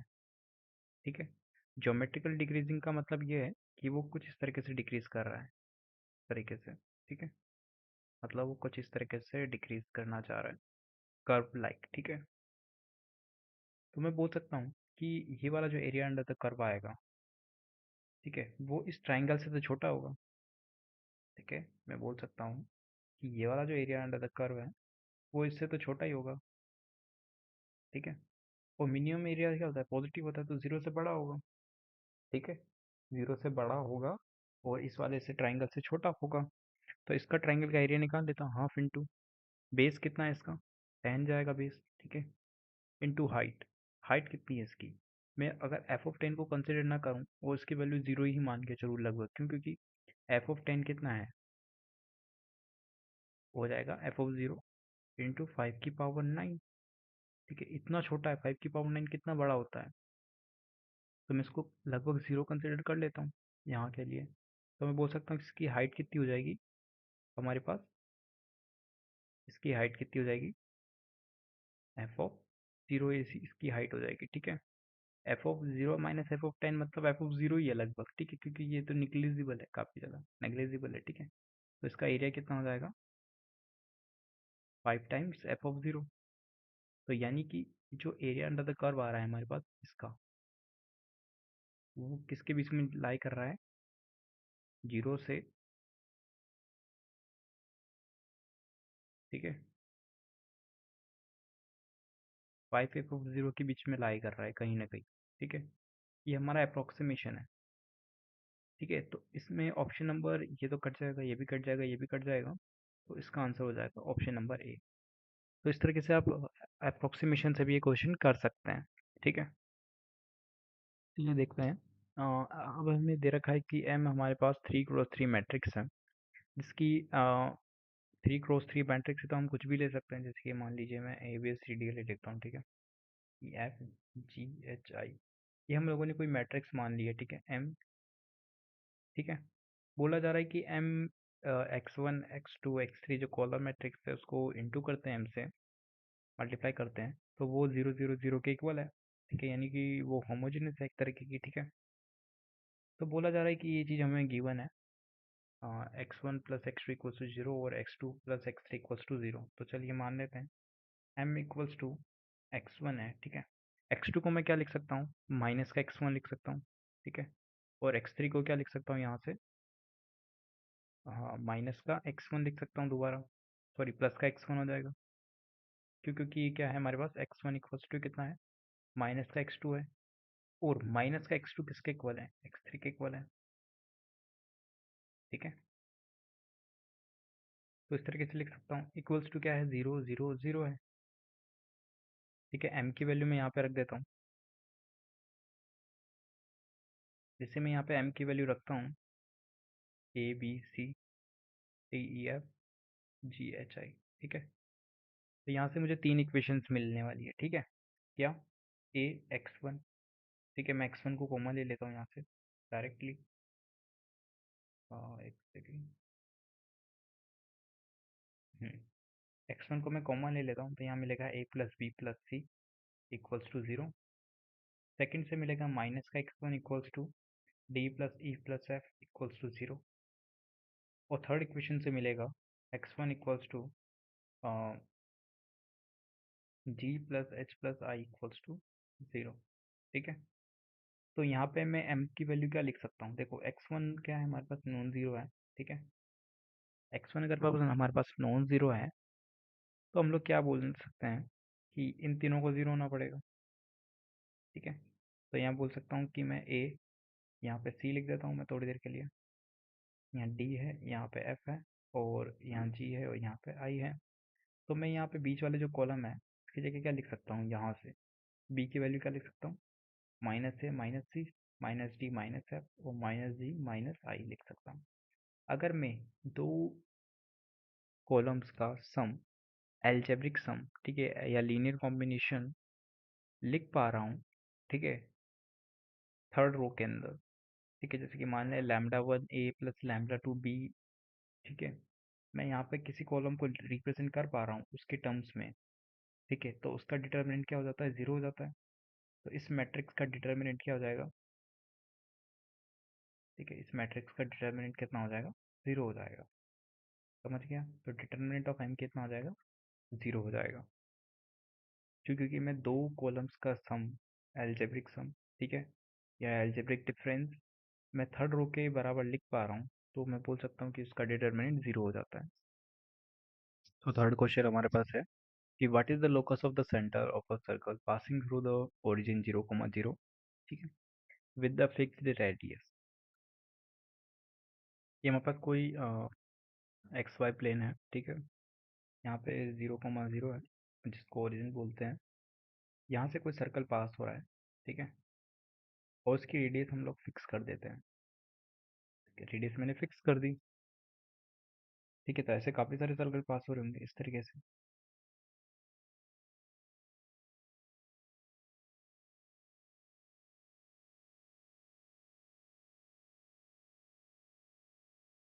तो पूछा जा रहा है कि जो नए सर्कल्स बन रहे हैं, ठीक है, उनके सेंटर का जो लोकस है वो क्या कहलाएगा। तो मुझे पता है कि ये जितने भी सेंटर्स आने वाले हैं वो आर ही रेडियस के डिस्टेंस पे आने वाले हैं, सारे के सारे, है ना। तो बोल सकता हूँ उसकी जो इक्वेशन हो जाएगी x plus y square equals to i square हो जाएगा, क्यों? क्योंकि उसका सेंटर तो क्या रहने वाला है, 0,0 रहेगा, और उसकी रेडियस हमेशा आर रहेगी। तो इस तरीके से बोल सकता हूँ कि ये भी एक तरीके का सर्कल रहने वाला है। ठीक है, इसका सेंटर क्या है, ओरिजिन है, उसकी रेडियस आर है। चलिए फोर्थ क्वेश्चन देखते हैं। वो भी आपने क्वेश्चन पढ़ लिया होगा। फोर्थ क्वेश्चन पूछा जा रहा है कि total number of distinct points counting intersection between this curve and pair of lines कितने हैं, Y square equals to one. तो Y square equals to one अगर है तो उसकी पेयर ऑफ लाइंस क्या हो जाएगी, एक तो y equals to minus one हो जाएगा, y equals to plus one हो जाएगा। ये पेयर ऑफ लाइन कहलाएगा। ठीक है, अब देखते हैं इसके ये तो आपको समझ में आ गया होगा कि क्या बोलना चाह रहा हूँ मैं। ठीक है,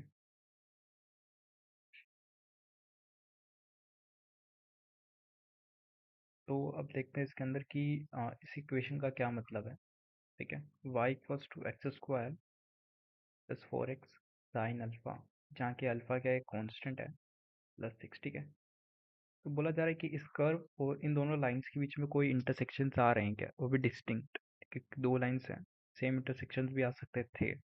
ठीक है, तो चलिए देखते हैं कि साइन अल्फा की वैल्यू। देखो साइन को मैं सॉल्व नहीं कर सकता, तो मैं इसका क्या करता हूँ, अप्रोक्सीमेशन ले लेता हूँ। कि साइन अल्फा की वैल्यू माइनस वन से वन के बीच में लाई करती है।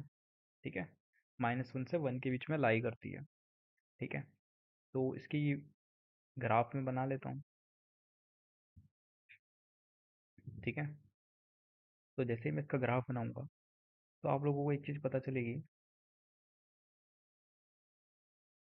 कि x square plus four x plus six एक इक्वेशन तो ये मिलेगी, और दूसरी इक्वेशन मिलेगी x square minus four x plus six. ठीक है, तो जब इसको आप सॉल्व करेंगे तो एक्स प्लस टू का स्क्वायर, ठीक है, इसको आप लिख पाएंगे प्लस टू, और यहाँ पे लिख पाएंगे एक्स माइनस टू का स्क्वायर प्लस टू। ठीक है, ये लिख पाएंगे आप इसको जब सॉल्व करेंगे। तो जब इसका आप माइनस टू पे जाएंगे तो माइनस टू पे, और एक बार आप जाएंगे प्लस टू पे। ठीक है, तो एक्स स्क्वायर इसका भी अपवर्ड ग्राफ जाएगा, इसका भी अपवर्ड ग्राफ जाएगा, बट दोनों का डिफरेंट पॉइंट्स पे जाएगा, ठीक है। और ये वाला पॉइंट हो जाएगा 2, तो यहाँ पे एक अपवर्ड पैराबोला बनेगा और यहाँ पे भी एक अपवर्ड पैराबोला बनेगा, ठीक है। और ये इसका जो मिनिमम वैल्यू जाएगा वो 2 रहेगा, ठीक है। ये वाला पॉइंट 2 पे रहेगा, ठीक है। 0,2 ये है और ये 2,2 और ये -2,2 पे रहेगा, ठीक है। तो इस तरीके से इसका ग्राफ बन जाएगा दोनों का। बोला जा रहा है कि y इक्वल्स टू -1, -1 कहाँ रहेगा, ये है, ये y इक्वल्स टू -1 यहाँ रहेगा। और ये 2 वाले थी, y इक्वल्स टू 2 वाली लाइन थी, बोला जाएगा y इक्वल्स टू 1 वाली लाइन कहाँ है, यहाँ पे कहीं होगी y इक्वल्स टू 1 वाली लाइन। तो आपको पता चलेगा कि इन दोनों लाइन का इंटरसेक्शन इन वाले पैराबोला से कभी हो ही नहीं रहा है, ठीक है। जब इनका इंटरसेक्शन हो ही नहीं रहा है तो बोला जाएगा कि इसका आंसर कितना हो जाएगा, 0, क्योंकि इंटरसेक्शन तो है ही नहीं कहीं भी। तो इसका आंसर हो जाएगा 0, ठीक है। चलिए फिफ्थ क्वेश्चन देखते हैं। फिफ्थ क्वेश्चन हमारे पास है वेक्टर का रहने वाला है, ठीक है। जैसे कि हमें पता है कि जो एल है हमारे पास कोई स्ट्रेट लाइन है पासिंग कर रही है ओरिजिन से, ठीक है। एंड इसके अल्फा बीटा गामा 3 एंगल बना रखा है x y z respective axis के साथ, ठीक है। तो हमें बताना है cos alpha cos two alpha cos two beta cos two gamma की वैल्यू कितनी होगी। तो हमें एक चीज़ पता है कि अगर कोई ये लाइन ऐसे 3D में है तो ये अल्फा होता है, ये बीटा होता है, ये हमारे पास गामा होता है, ठीक है। एक्स वाई जेड, ठीक है। तो हमें क्या पता है कि डायरेक्शन कोसाइंस जो होते हैं उनका जो स्क्वायर्स का सम होता है वो कितना होता है, 1 होता है। तो cos square alpha plus cos square beta, ठीक है, सॉरी कोस स्क्वायर गामा और कोस स्क्वायर बीटा का सम कितना होता है, 1 होता है ना। इसका सम 1 होता है। तो इसी को हम लोग क्या लिख सकते हैं, कोस स्क्वायर, हमें क्या पता है कोस स्क्वायर एक्स की वैल्यू कितनी होती है, ठीक है, 1 plus cos 2x divide by 2 होती है ना। तो इसी चीज़ का मैं यहाँ पे यूज़ करने वाला हूँ, ठीक है। तो यहाँ पे जैसे ही आप वैल्यूज पुट करना चालू करेंगे तो यहाँ पर मिलेगा आपको 1 plus cos 2 beta by 2 plus 1 plus cos 2 alpha by 2 plus 1 plus cos 2 gamma by 2, ठीक है, इक्वल्स टू 1। जब आप एलसीएम लेंगे और उसको उधर क्रॉस मल्टीप्लाई कर देंगे तो कॉस स्क्वायर फिर कोस 2 beta plus cos 2 alpha plus cos 2 gamma की वैल्यू आपको कितनी मिल जाएगी, -1 मिल जाएगी, ठीक है।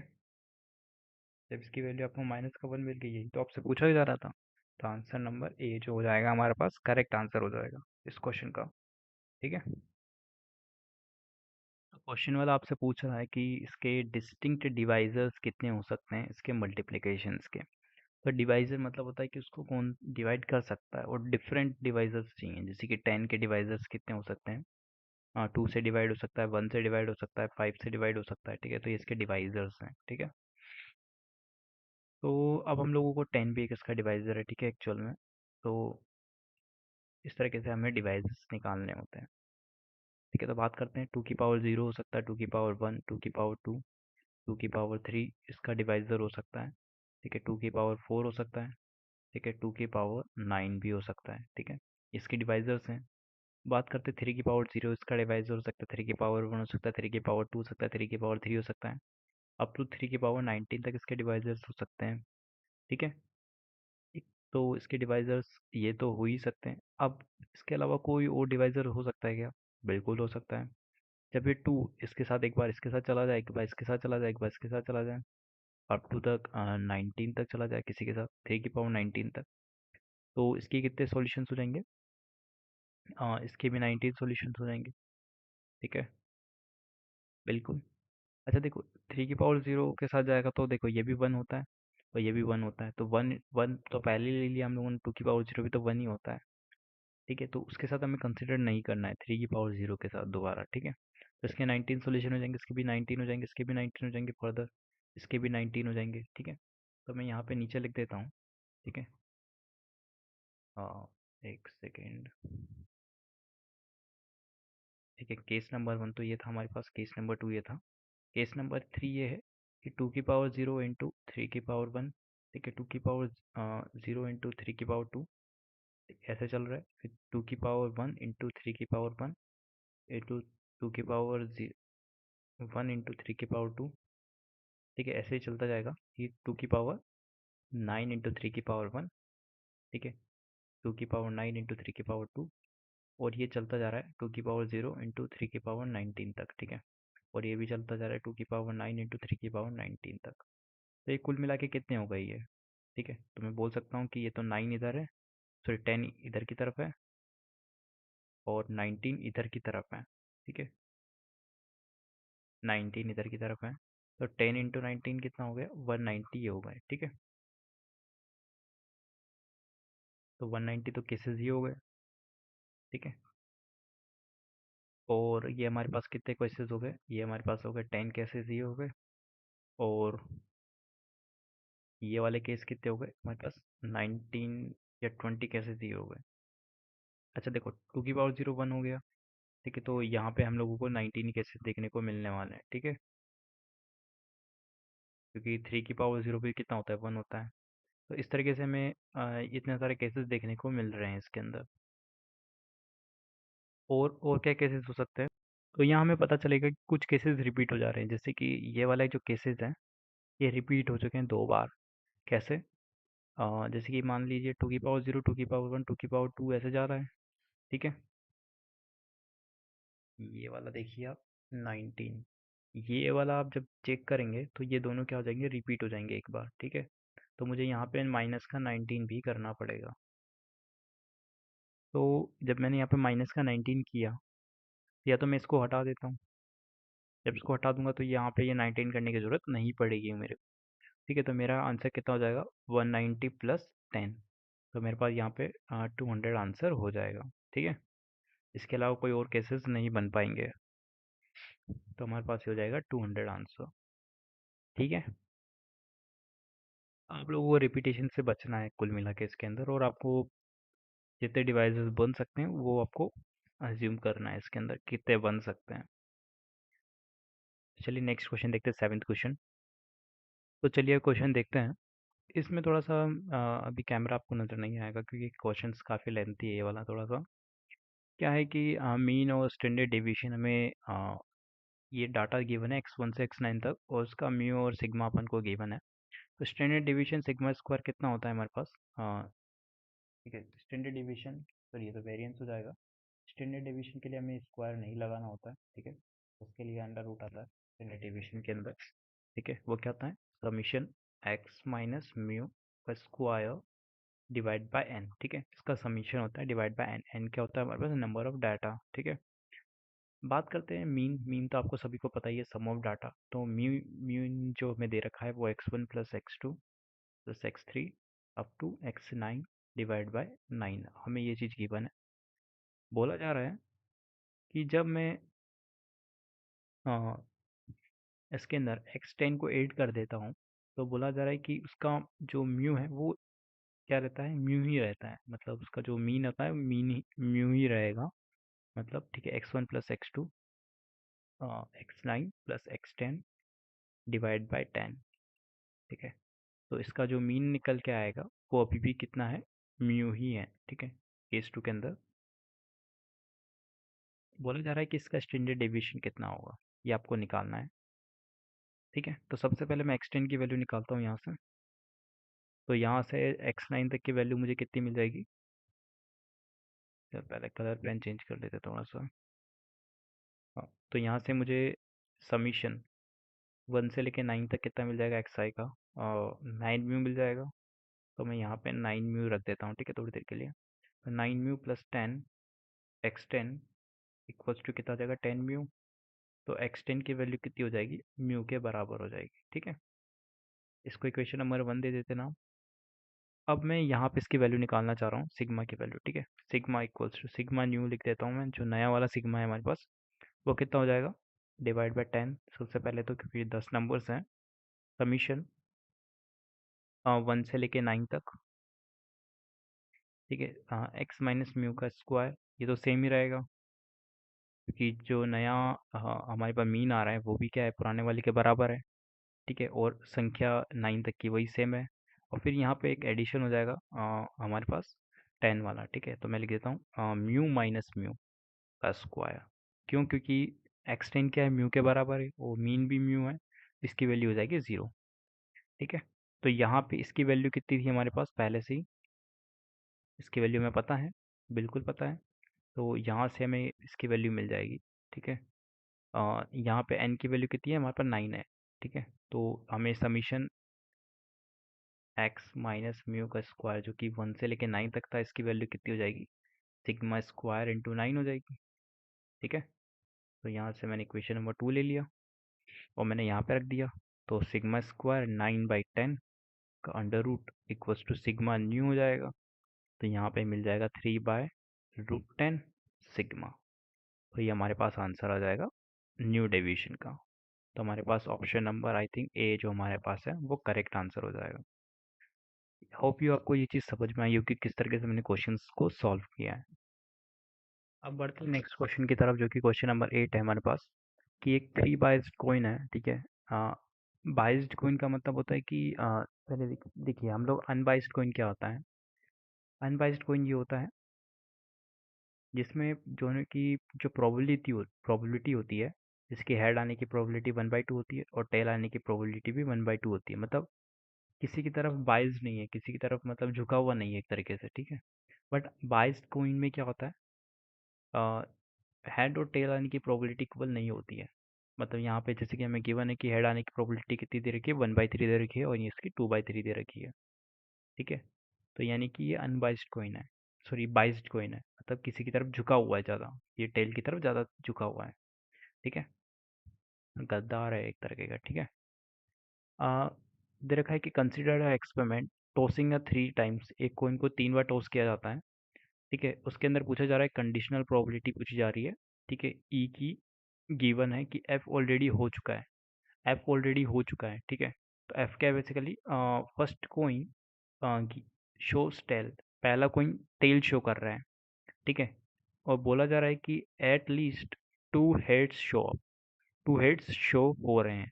तो हमें क्या पता है, probability of E, F already हो चुका है तो क्या हो जाएगा, P E intersection F upon P of F. ठीक है। ये चीज़ आपको पता होनी चाहिए।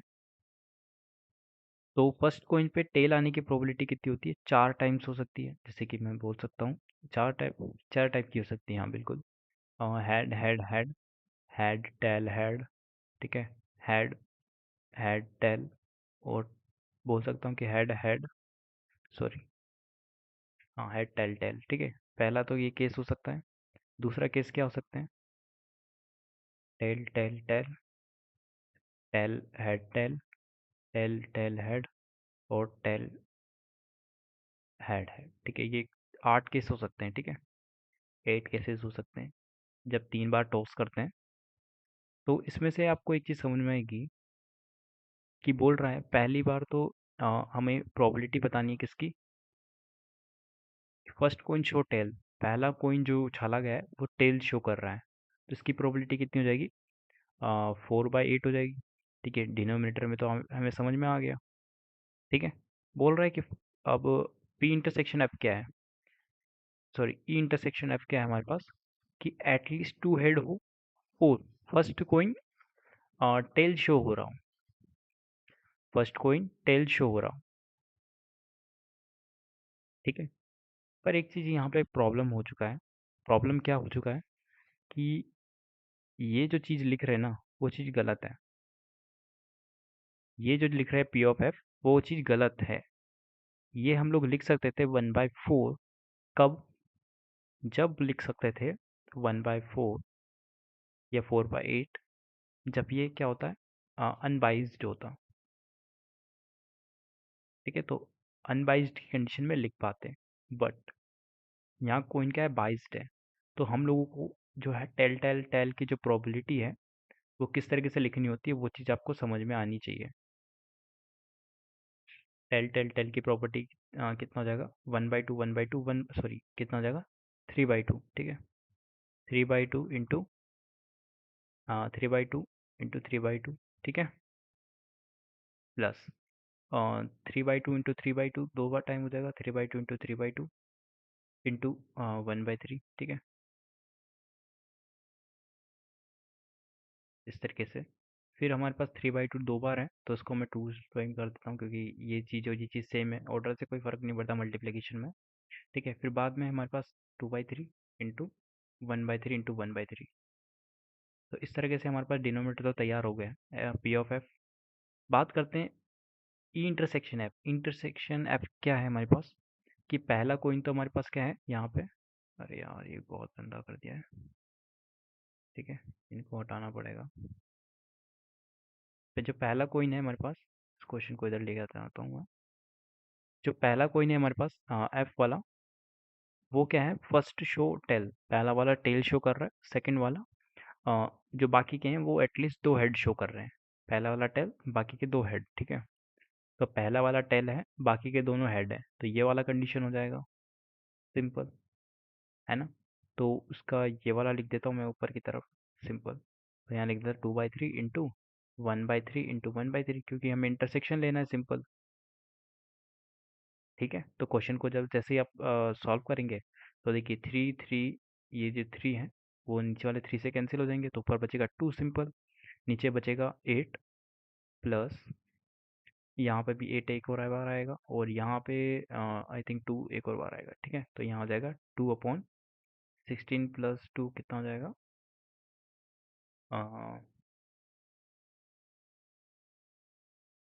आई थिंक ये सही तो है ना, हाँ 16 + 2 हो जाएगा हमारे पास 18। तो यहाँ पे आंसर आ जाएगा 1/9। तो उसका जो ऑप्शन नंबर ए है हमारे पास 1/9 वाला, वो हमारे पास करेक्ट हो जाएगा। ठीक है, इस तरीके से ये क्वेश्चन सॉल्व हो जाता है कि 2/18 इक्वल्स टू 1/9। तो यहाँ पे 1/9 हमारा आंसर आ जाएगा। ठीक है, चलिए बढ़ते हैं नेक्स्ट क्वेश्चन की तरफ, जो कि क्वेश्चन नंबर 8 है हमारे पास, सॉरी क्वेश्चन नंबर 9। तो ये काफ़ी इजी क्वेश्चन है यार, देखो कि पूछा जा रहा है कि कौन सी डिफरेंशियल इक्वेशन को ये का पर्टिकुलर सॉल्यूशन है। ठीक है, तो जैसे कि हमें पता है कि अगर ये पर्टिकुलर सॉल्यूशन है तो इस इक्वेशन को सेटिस्फाई करेगा। तो y इक्वल्स टू ई की पावर एक्स है, तो d y by d x कितना हो जाएगा, वो भी ई की पावर एक्स हो जाएगा। और D square by D x square भी कितना हो जाएगा, ई की पावर एक्स हो जाएगा। ठीक है, तो इक्वेशन सेटिस्फाई कौन सी कर रही है, पहली इक्वेशन को देखता हूँ। y इक्वल्स टू ई की पावर एक्स है। ठीक है, तो y की वैल्यू मैं यहाँ पे डाल देता हूँ, ई की power x into D square by d x square भी क्या है, ई की पावर एक्स है। फिर माइनस का ई की पावर एक्स टाइम्स ई की पावर एक्स प्लस ई की पावर 2x हो जाएगा। ठीक है, m/n m क्रॉस n से। ठीक है, और यहाँ पे ई की पावर 2x है, तो ये क्या है, इससे कैंसिल हो गया, ई की पावर 2x का ई की पावर 2x के इक्वल है, बिल्कुल है। तो ऑप्शन नंबर ए हमारे पास क्या हो जाएगा, करेक्ट आंसर हो जाएगा। जबकि इन फर्दर्स में इसमें इक्वल नहीं आएगा, आप चेक कर सकते हैं। तो ऑप्शन नंबर ए हमारे पास करेक्ट हो जाएगा। ठीक है, ये क्वेश्चन भी काफ़ी आसान क्वेश्चन है। पूछा जा रहा है कि इन दोनों कर्व्स के बीच में जो एरिया है वो कितना होगा। तो बात करते हैं, सबसे पहले एक्स का हमें गिवन है, एक्स कोमा वाई। ठीक है, तो यहाँ पे एक्स 0 से 1 के बीच में लाई कर रहा है। ठीक है, और हमें एक कर्व दे रखा है वाई वाला। ठीक है, मैं मान लेता हूँ कुछ है कर्व ये वाई वाला। ठीक है, कुछ इस तरह का कोई भी कर्व मान लेते हैं। ठीक है, तो दे रखा है कि जो एरिया होता है वो क्या होता है, इंटीग्रेशन होता है या एरिया अंडर द कर्व होता है। ठीक है, इसको बोलना चाह रहा है, इसके एरिया निकालना है हमें, तो मुझे बेसिकली क्या करना है, इंटीग्रेशन ही तो करना है। एरिया अंडर द कर्व क्या होता है, इंटीग्रेशन होता है। ठीक है, अच्छा इंटीग्रेशन हमें y इक्वल्स टू ज़ीरो, यानी कि ये y इक्वल्स टू ज़ीरो, और ये एरिया अंडर द कर्व, मतलब ज़ीरो से और इस कर्व के बीच में, और x इक्वल्स टू ज़ीरो से x इक्वल्स टू 1 के बीच में निकालना है, राइट। तो मैंने y dx का इंटीग्रेशन किया 0 से 1, तो यही तो हमारा एरिया होगा। ये चीज़ आपने पढ़ी होगी कि मुझे एरिया अंडर द कर्व निकालना है, तो y dx 0 से 1 जो भी हमारी लिमिट होती है, यहाँ से x की वैल्यू जो भी रहती है उसके हिसाब से निकाल सकते हैं। तो y की वैल्यू कहाँ से कहाँ तक लाई कर रही है, बेसिकली y इक्वल्स टू 0 से यहाँ तक है। ठीक है, y की वैल्यू कितनी है, x ई की पावर एक्स स्क्वायर है, -0 dx का इंटीग्रेशन करना है मेरे को 0 से 1। ठीक है, इस तरीके से। तो जब मैं इसको तो मैं सॉल्व नहीं कर सकता, क्योंकि ई की पावर 2x ई की पावर एक्स स्क्वायर है। ठीक है, तो मैंने एक्स स्क्वायर को क्या मान लिया, थोड़ी देर के लिए टी मान लिया। तो यहाँ पे जब इसका डिफरेंशिएट करूँगा तो 2x dx कितना हो जाएगा मेरे पास, dt हो जाएगा। ठीक है, तो यहाँ पे मैं इंटीग्रेशन कह सकता हूँ, टी की लिमिट डालता हूँ पहले, सबसे पहले। तो जब x इक्वल्स टू 0 था तो टी कितना हो जाएगा, 0 हो जाएगा। जब x इक्वल्स टू 1 था तो मेरे पास टी कितना हो जाएगा, 1 हो जाएगा। तो मैं यहाँ पे इसको हटा देता हूँ अब। ठीक है, तो यहाँ पे हो जाएगा हमारे पास एक्स की जगह कितना हो जाएगा। अच्छा देखिए, ई की पावर टी हो जाएगा पहली चीज़ तो, ठीक है। और एक्स डी एक्स की वैल्यू कितनी है, एक्स डी एक्स की वैल्यू है मेरे पास डी टी बाई टू, ठीक है, डी टी बाई टू। इस तरीके से यहाँ हो जाएगा। जैसे मैं इसका इंटीग्रेशन करूँगा तो ई की पावर टी का इंटीग्रेशन ई की पावर टी हो जाएगा, और इसकी लिमिट लग जाएगी 0 से 1, सॉरी मतलब इसकी जो लिमिट्स होती है वो लग जाएगी 0 से 1, ई की पावर 1 माइनस ई की पावर 0 डिवाइड बाई 2, तो इसकी वैल्यू हो जाएगी ई माइनस 1/2। तो ऑप्शन नंबर आई थिंक ए जो है हमारे पास वो करेक्ट हो जाएगा, ठीक है।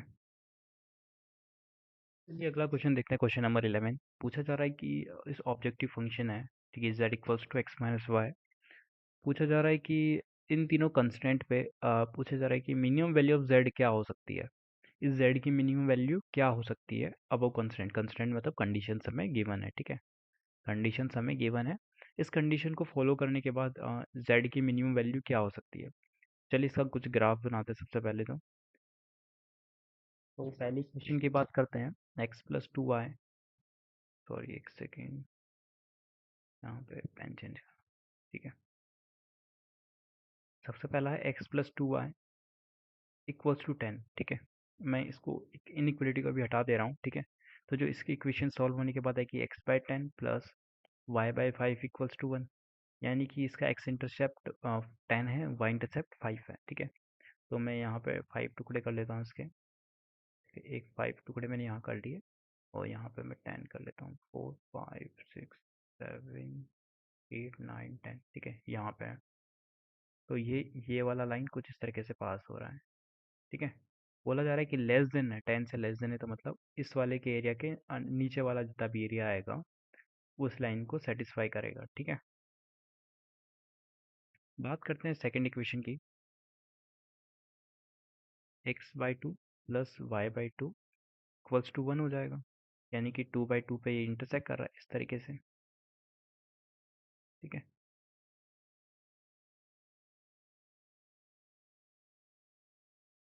वो बोला जा रहा है कि इससे बड़ा है, इससे बड़ा है मतलब इस वाला एरिया की बात कर रहा है, ठीक है।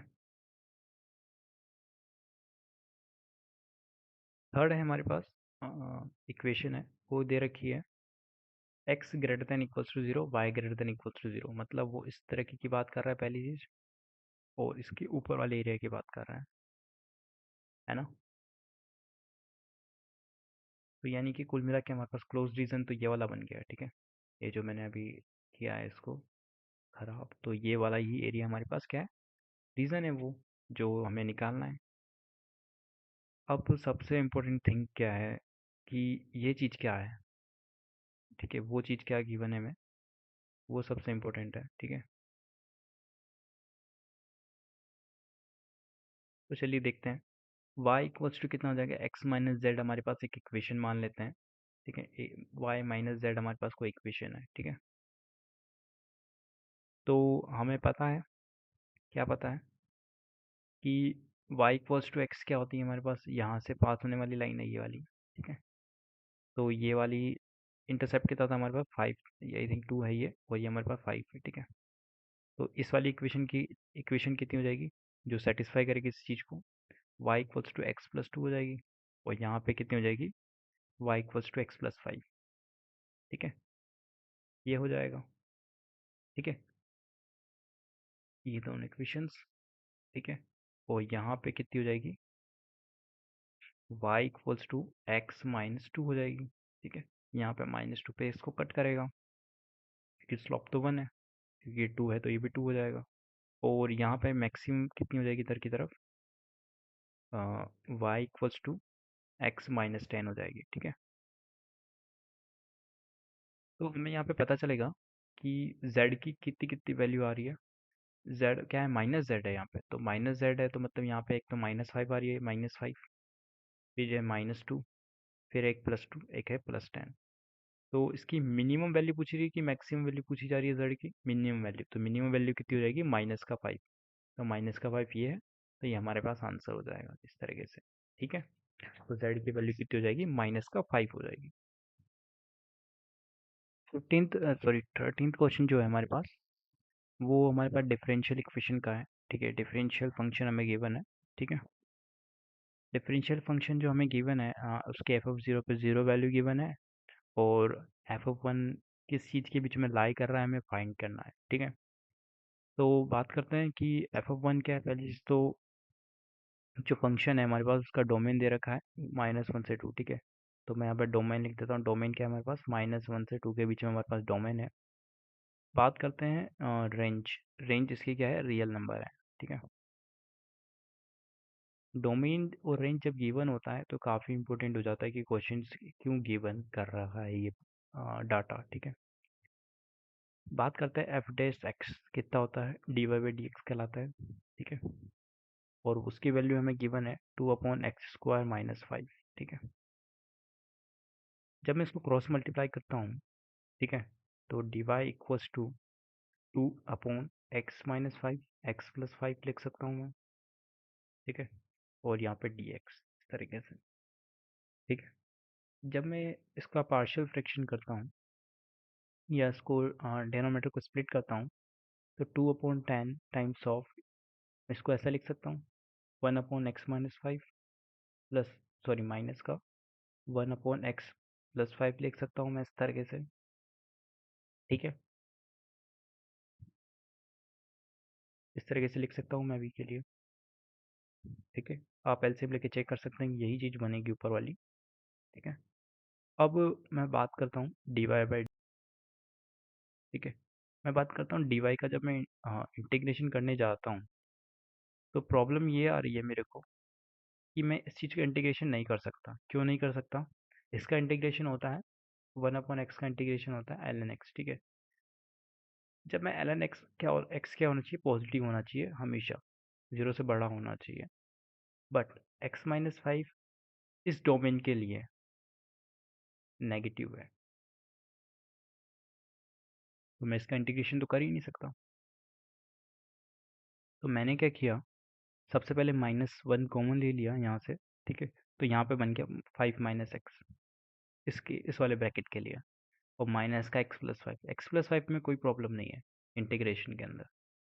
ठीक है, अब फिर मैंने इंटीग्रेशन किया इसका डी एक्स के रिस्पेक्ट में, तो यहाँ पे बन गया मेरे पास, मैं दोनों में से माइनस साइन कॉमन ले लेता हूँ, तो माइनस का 5 बन गया, और यहाँ पे इसका इंटीग्रेशन हो गया ln 5 - x, और इसका इंटीग्रेशन हो जाएगा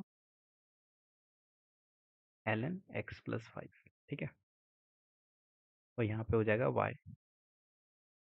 इस तरीके से इसका इंटीग्रेशन ये आ जाएगा। ठीक है, प्लस सी भी आएगा, क्यों, क्योंकि इम्प्रॉपर इंटीग्रल है। ठीक है, बात करते हैं हमें सी की वैल्यू f0 पे 0 दे रखी है, f0 पे 0 दे रखी है। ठीक है, f0 पे 0 गिवन है। अच्छा, एक और चीज़ समझिएगा, जब मैंने इसका इंटीग्रेशन किया तो यहाँ पे माइनस का 1 भी आएगा, क्यों, क्योंकि 5 - x और x का भी इंटीग्रेशन होगा, सॉरी -x का इंटीग्रेशन होगा, तो माइनस का 1 भी यहाँ पे आएगा। तो बात करते हैं y की वैल्यू कितनी हो जाएगी, -5 times of ln x+5 minus ln 5 - x plus c. f0 पे 0 गिवन है, तो y equals to 0 equals to -5।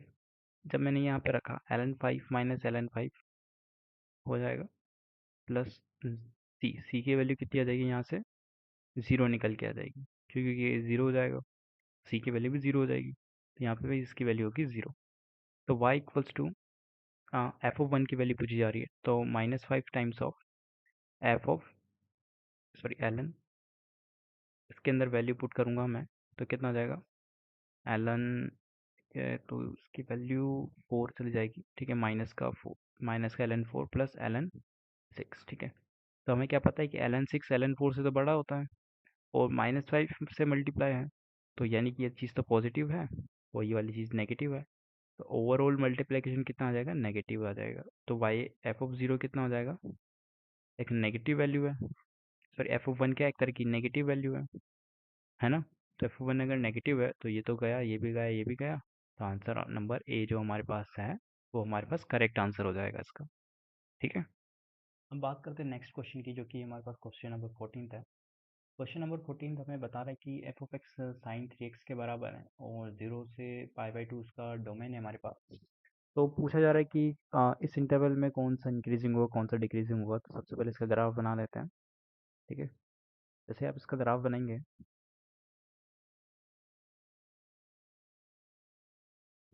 तो हमें किस इंटरवल में बनाना है, 0 से π/2 में बनाना है, ठीक है।